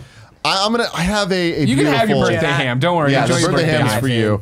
Ellen Tosh writes into patreon.com/kindoffunnygames and says, I think we will have just gotten the new Xbox and PlayStation consoles. Publishers will be pushing and giving incentives for people to buy games digitally and offering a discless version of their consoles that will be lower in price point. Those are my realistic expectations. In a dream world, I hope that AAA and AA titles are being pushed out at a slower rate, allowing dev teams the time they need to ship out completed, better quality games. But let's be honest, it's probably not going to happen. Here's hoping, though. P.S. Dragon Age 4 will release and be everything we hope it will be. Okay. Yeah, that's literally the opposite of what Activision's been working on lately. Faster games from Blizzard. They take way too much time. Also, to be fair, though, like games like God of War, Last of Us, those take freaking forever. Death Stranding. I don't know that I can wait much longer. As much as I like the time, but man, I can't wait any longer. Brendan K. Gahn says, with a heavier focus on streaming and as the next generation will start to hit its stride, 2021 will see revisions on current hardware, a final SKU for current consoles, a Switch redesign, and the next step in VR. On the game's end, we should have release dates for Cyberpunk 2077 and Final Fantasy VII Remake. We should know what the next Horizon, Spider-Man, and Halo will be. Plus, we should have confirmation on the next projects Microsoft's remaining first parties are working on. In addition to a look ahead at the next Zelda or Mario, finally, as has been custom for the last couple of years, there has been a single game that commands the mind share of gaming, and I predict whatever game it is that people can't stop talking about, it won't be a battle royale, but in another space entirely. Oh, and Destiny will have had enough with EA by this point, if not already. They meant Activision? Did they miss Disney. the news? Oh, Disney. Okay. He said Disney. I read Destiny. Okay, so like, one that of the things doesn't- he said there actually was kind of, he mentioned Mario there. That was one of the ones we didn't get to on my list was Ham. ham. And also, Ham. but I think by 2021, by end of year, Mario Odyssey 2 and Star Fox have both rocked our worlds. Rocked out. Star Fox. yeah. God, I want Yeah. Star Fox to Yeah. rock my world, Star Jerry. Fox is made for Switch. Star Fox is a game. I mean, think about piloting an R-Wing in classic style, handheld with that game, and how much fun it's going to be. I mean, I hope. That is going to felt be. by wanna It's believe going to be it. the Star Fox game we have wanted since the SNES or the N64. Oh my God. Yeah. Oh, Ding my dong God. XO! You're I actually pushing fall in the Star Fox is better on the SNES camp. I think the N64 one's really good, but I think the SNES. Me and one's you are better. so similar and so different in so many ways, Jared. I just can't. You're crazy. You're fucking crazy. No. Star Fox SNES shouldn't exist now that the N64 version's out. I It's disagree. better.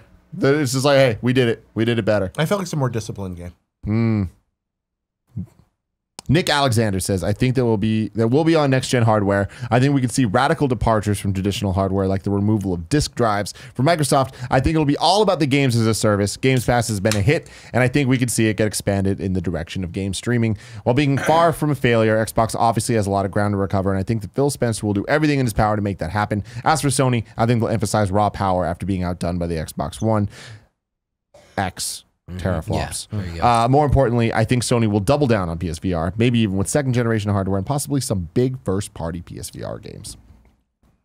DJ Kenta says, what's Jared's record for Ding Dong XL again? 217. 217. Got it. Yeah. Everybody go get him. I got to 20.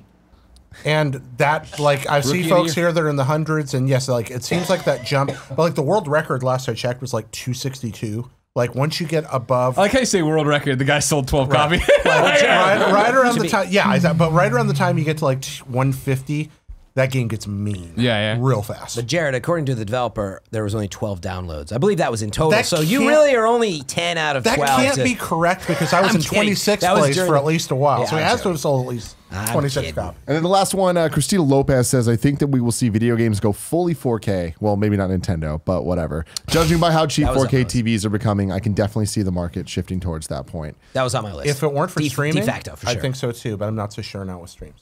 Yeah. Yeah, I wonder if Those will just people- be, it'll be just like when you take your Switch off the dock, though. That's the version you're going to get if you That's decide more- to do that yes. nonsense. Actually, Fran, that's kind of more Yeah. where I'm leaning as well. is You that lower I- frame rates too, probably, but on TV, yeah, 4K standard. We're for already sure. seeing it now start to absolutely. happen. I think we'll see it a lot more. I don't think it'll be standard, though. I think we're I think still it's far absolutely enough standard. away that it's like that's 2021, that's 2 years from now, man. Yeah, I know, but Crazy, dude. It's funny. I also had on my list that No, I'm higher saying it's frame not gonna be rate standard. games, and I hadn't pieced it together. But especially games like Fortnite have really turned just the spec side of it. People want to play shooters at like 120. It's like the opposite of where we're going with like streaming as a service. Yeah. I do think that's going to be out there. TV supporting 4K.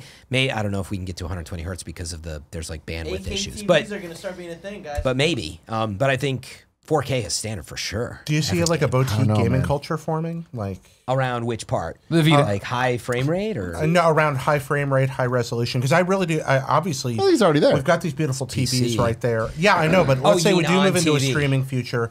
You know, obviously you're gonna. I assume the target's going to be 1080 60. That would be my guess. Is that Really, that'd you be the think first- that we'll be in a 1080 60 world for all the next consoles? for streaming target?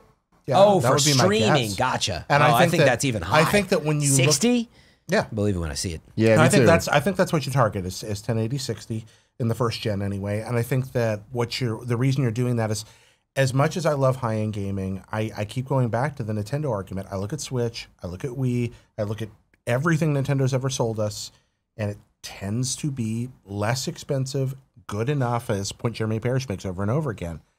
Good enough to get us in. Game Boy was the same way. NES was the same way. It's never the most powerful thing on the market. It's the thing with the best games. And we can afford it. And they're really great at that. And I wonder if that's not the path forward to victory in streaming. Streaming, yeah, but I do think that it's good. They're going to try to be 4K on the like dedicated home consoles, non-streaming whatever versions, yeah, right? of course. But I don't think it's going to be there. I think there's don't still think going to be a that'll lot of be the standard checkerboarding development? stuff. There's still going to be a lot of like, well, it's 4K, but it's not really. You I would know, hope not. similar to last That'd gen be or crazy. this gen, even with Xbox, where it's like they weren't even hitting 1080. Yeah, they're 960, right? Usually? Yeah. Well, they are now. Okay. Now. Yeah, now. Now. But yeah, I know where you're By coming from. I just think 2021, that- I don't think so. that if you can't develop for that standard and enforce people to do it too, because again, those are the problems and these are the opportunities you have at the reset of new product launches. You say you have to, as a developer, you have to support 4K. Your frame rate, you can choose whatever, but 4K has to be supported. I think absolutely that no games will not feature it as an option unless they're like more of, call it the digital download, because that happens where it's like a much smaller publisher can't support that. But for major products, I think 4K, yeah, almost across the board. Yeah. Anyway. We'll have to see. I feel like 4K hasn't even No, it's fully still getting there. gotten But there it's- with anything. Yeah, even- like you look at oh, YouTube PC videos and it- like I know that we just do podcasts and stuff, but we upload in 1080. We don't do 4K. We've done 4K for maybe 4 projects we've ever done. Sex tapes. But like we shot the showcase in 4K, but then we uploaded it in 1080. You're right that there's a ton of people who just aren't using it. It's very small. Well, I mean, that's why I- I feel like as a standard by then, because that's what people are buying are 4K TVs. I So just bought by a then- gaming PC for hybrid video editing / streaming / gaming, and I didn't target 4K.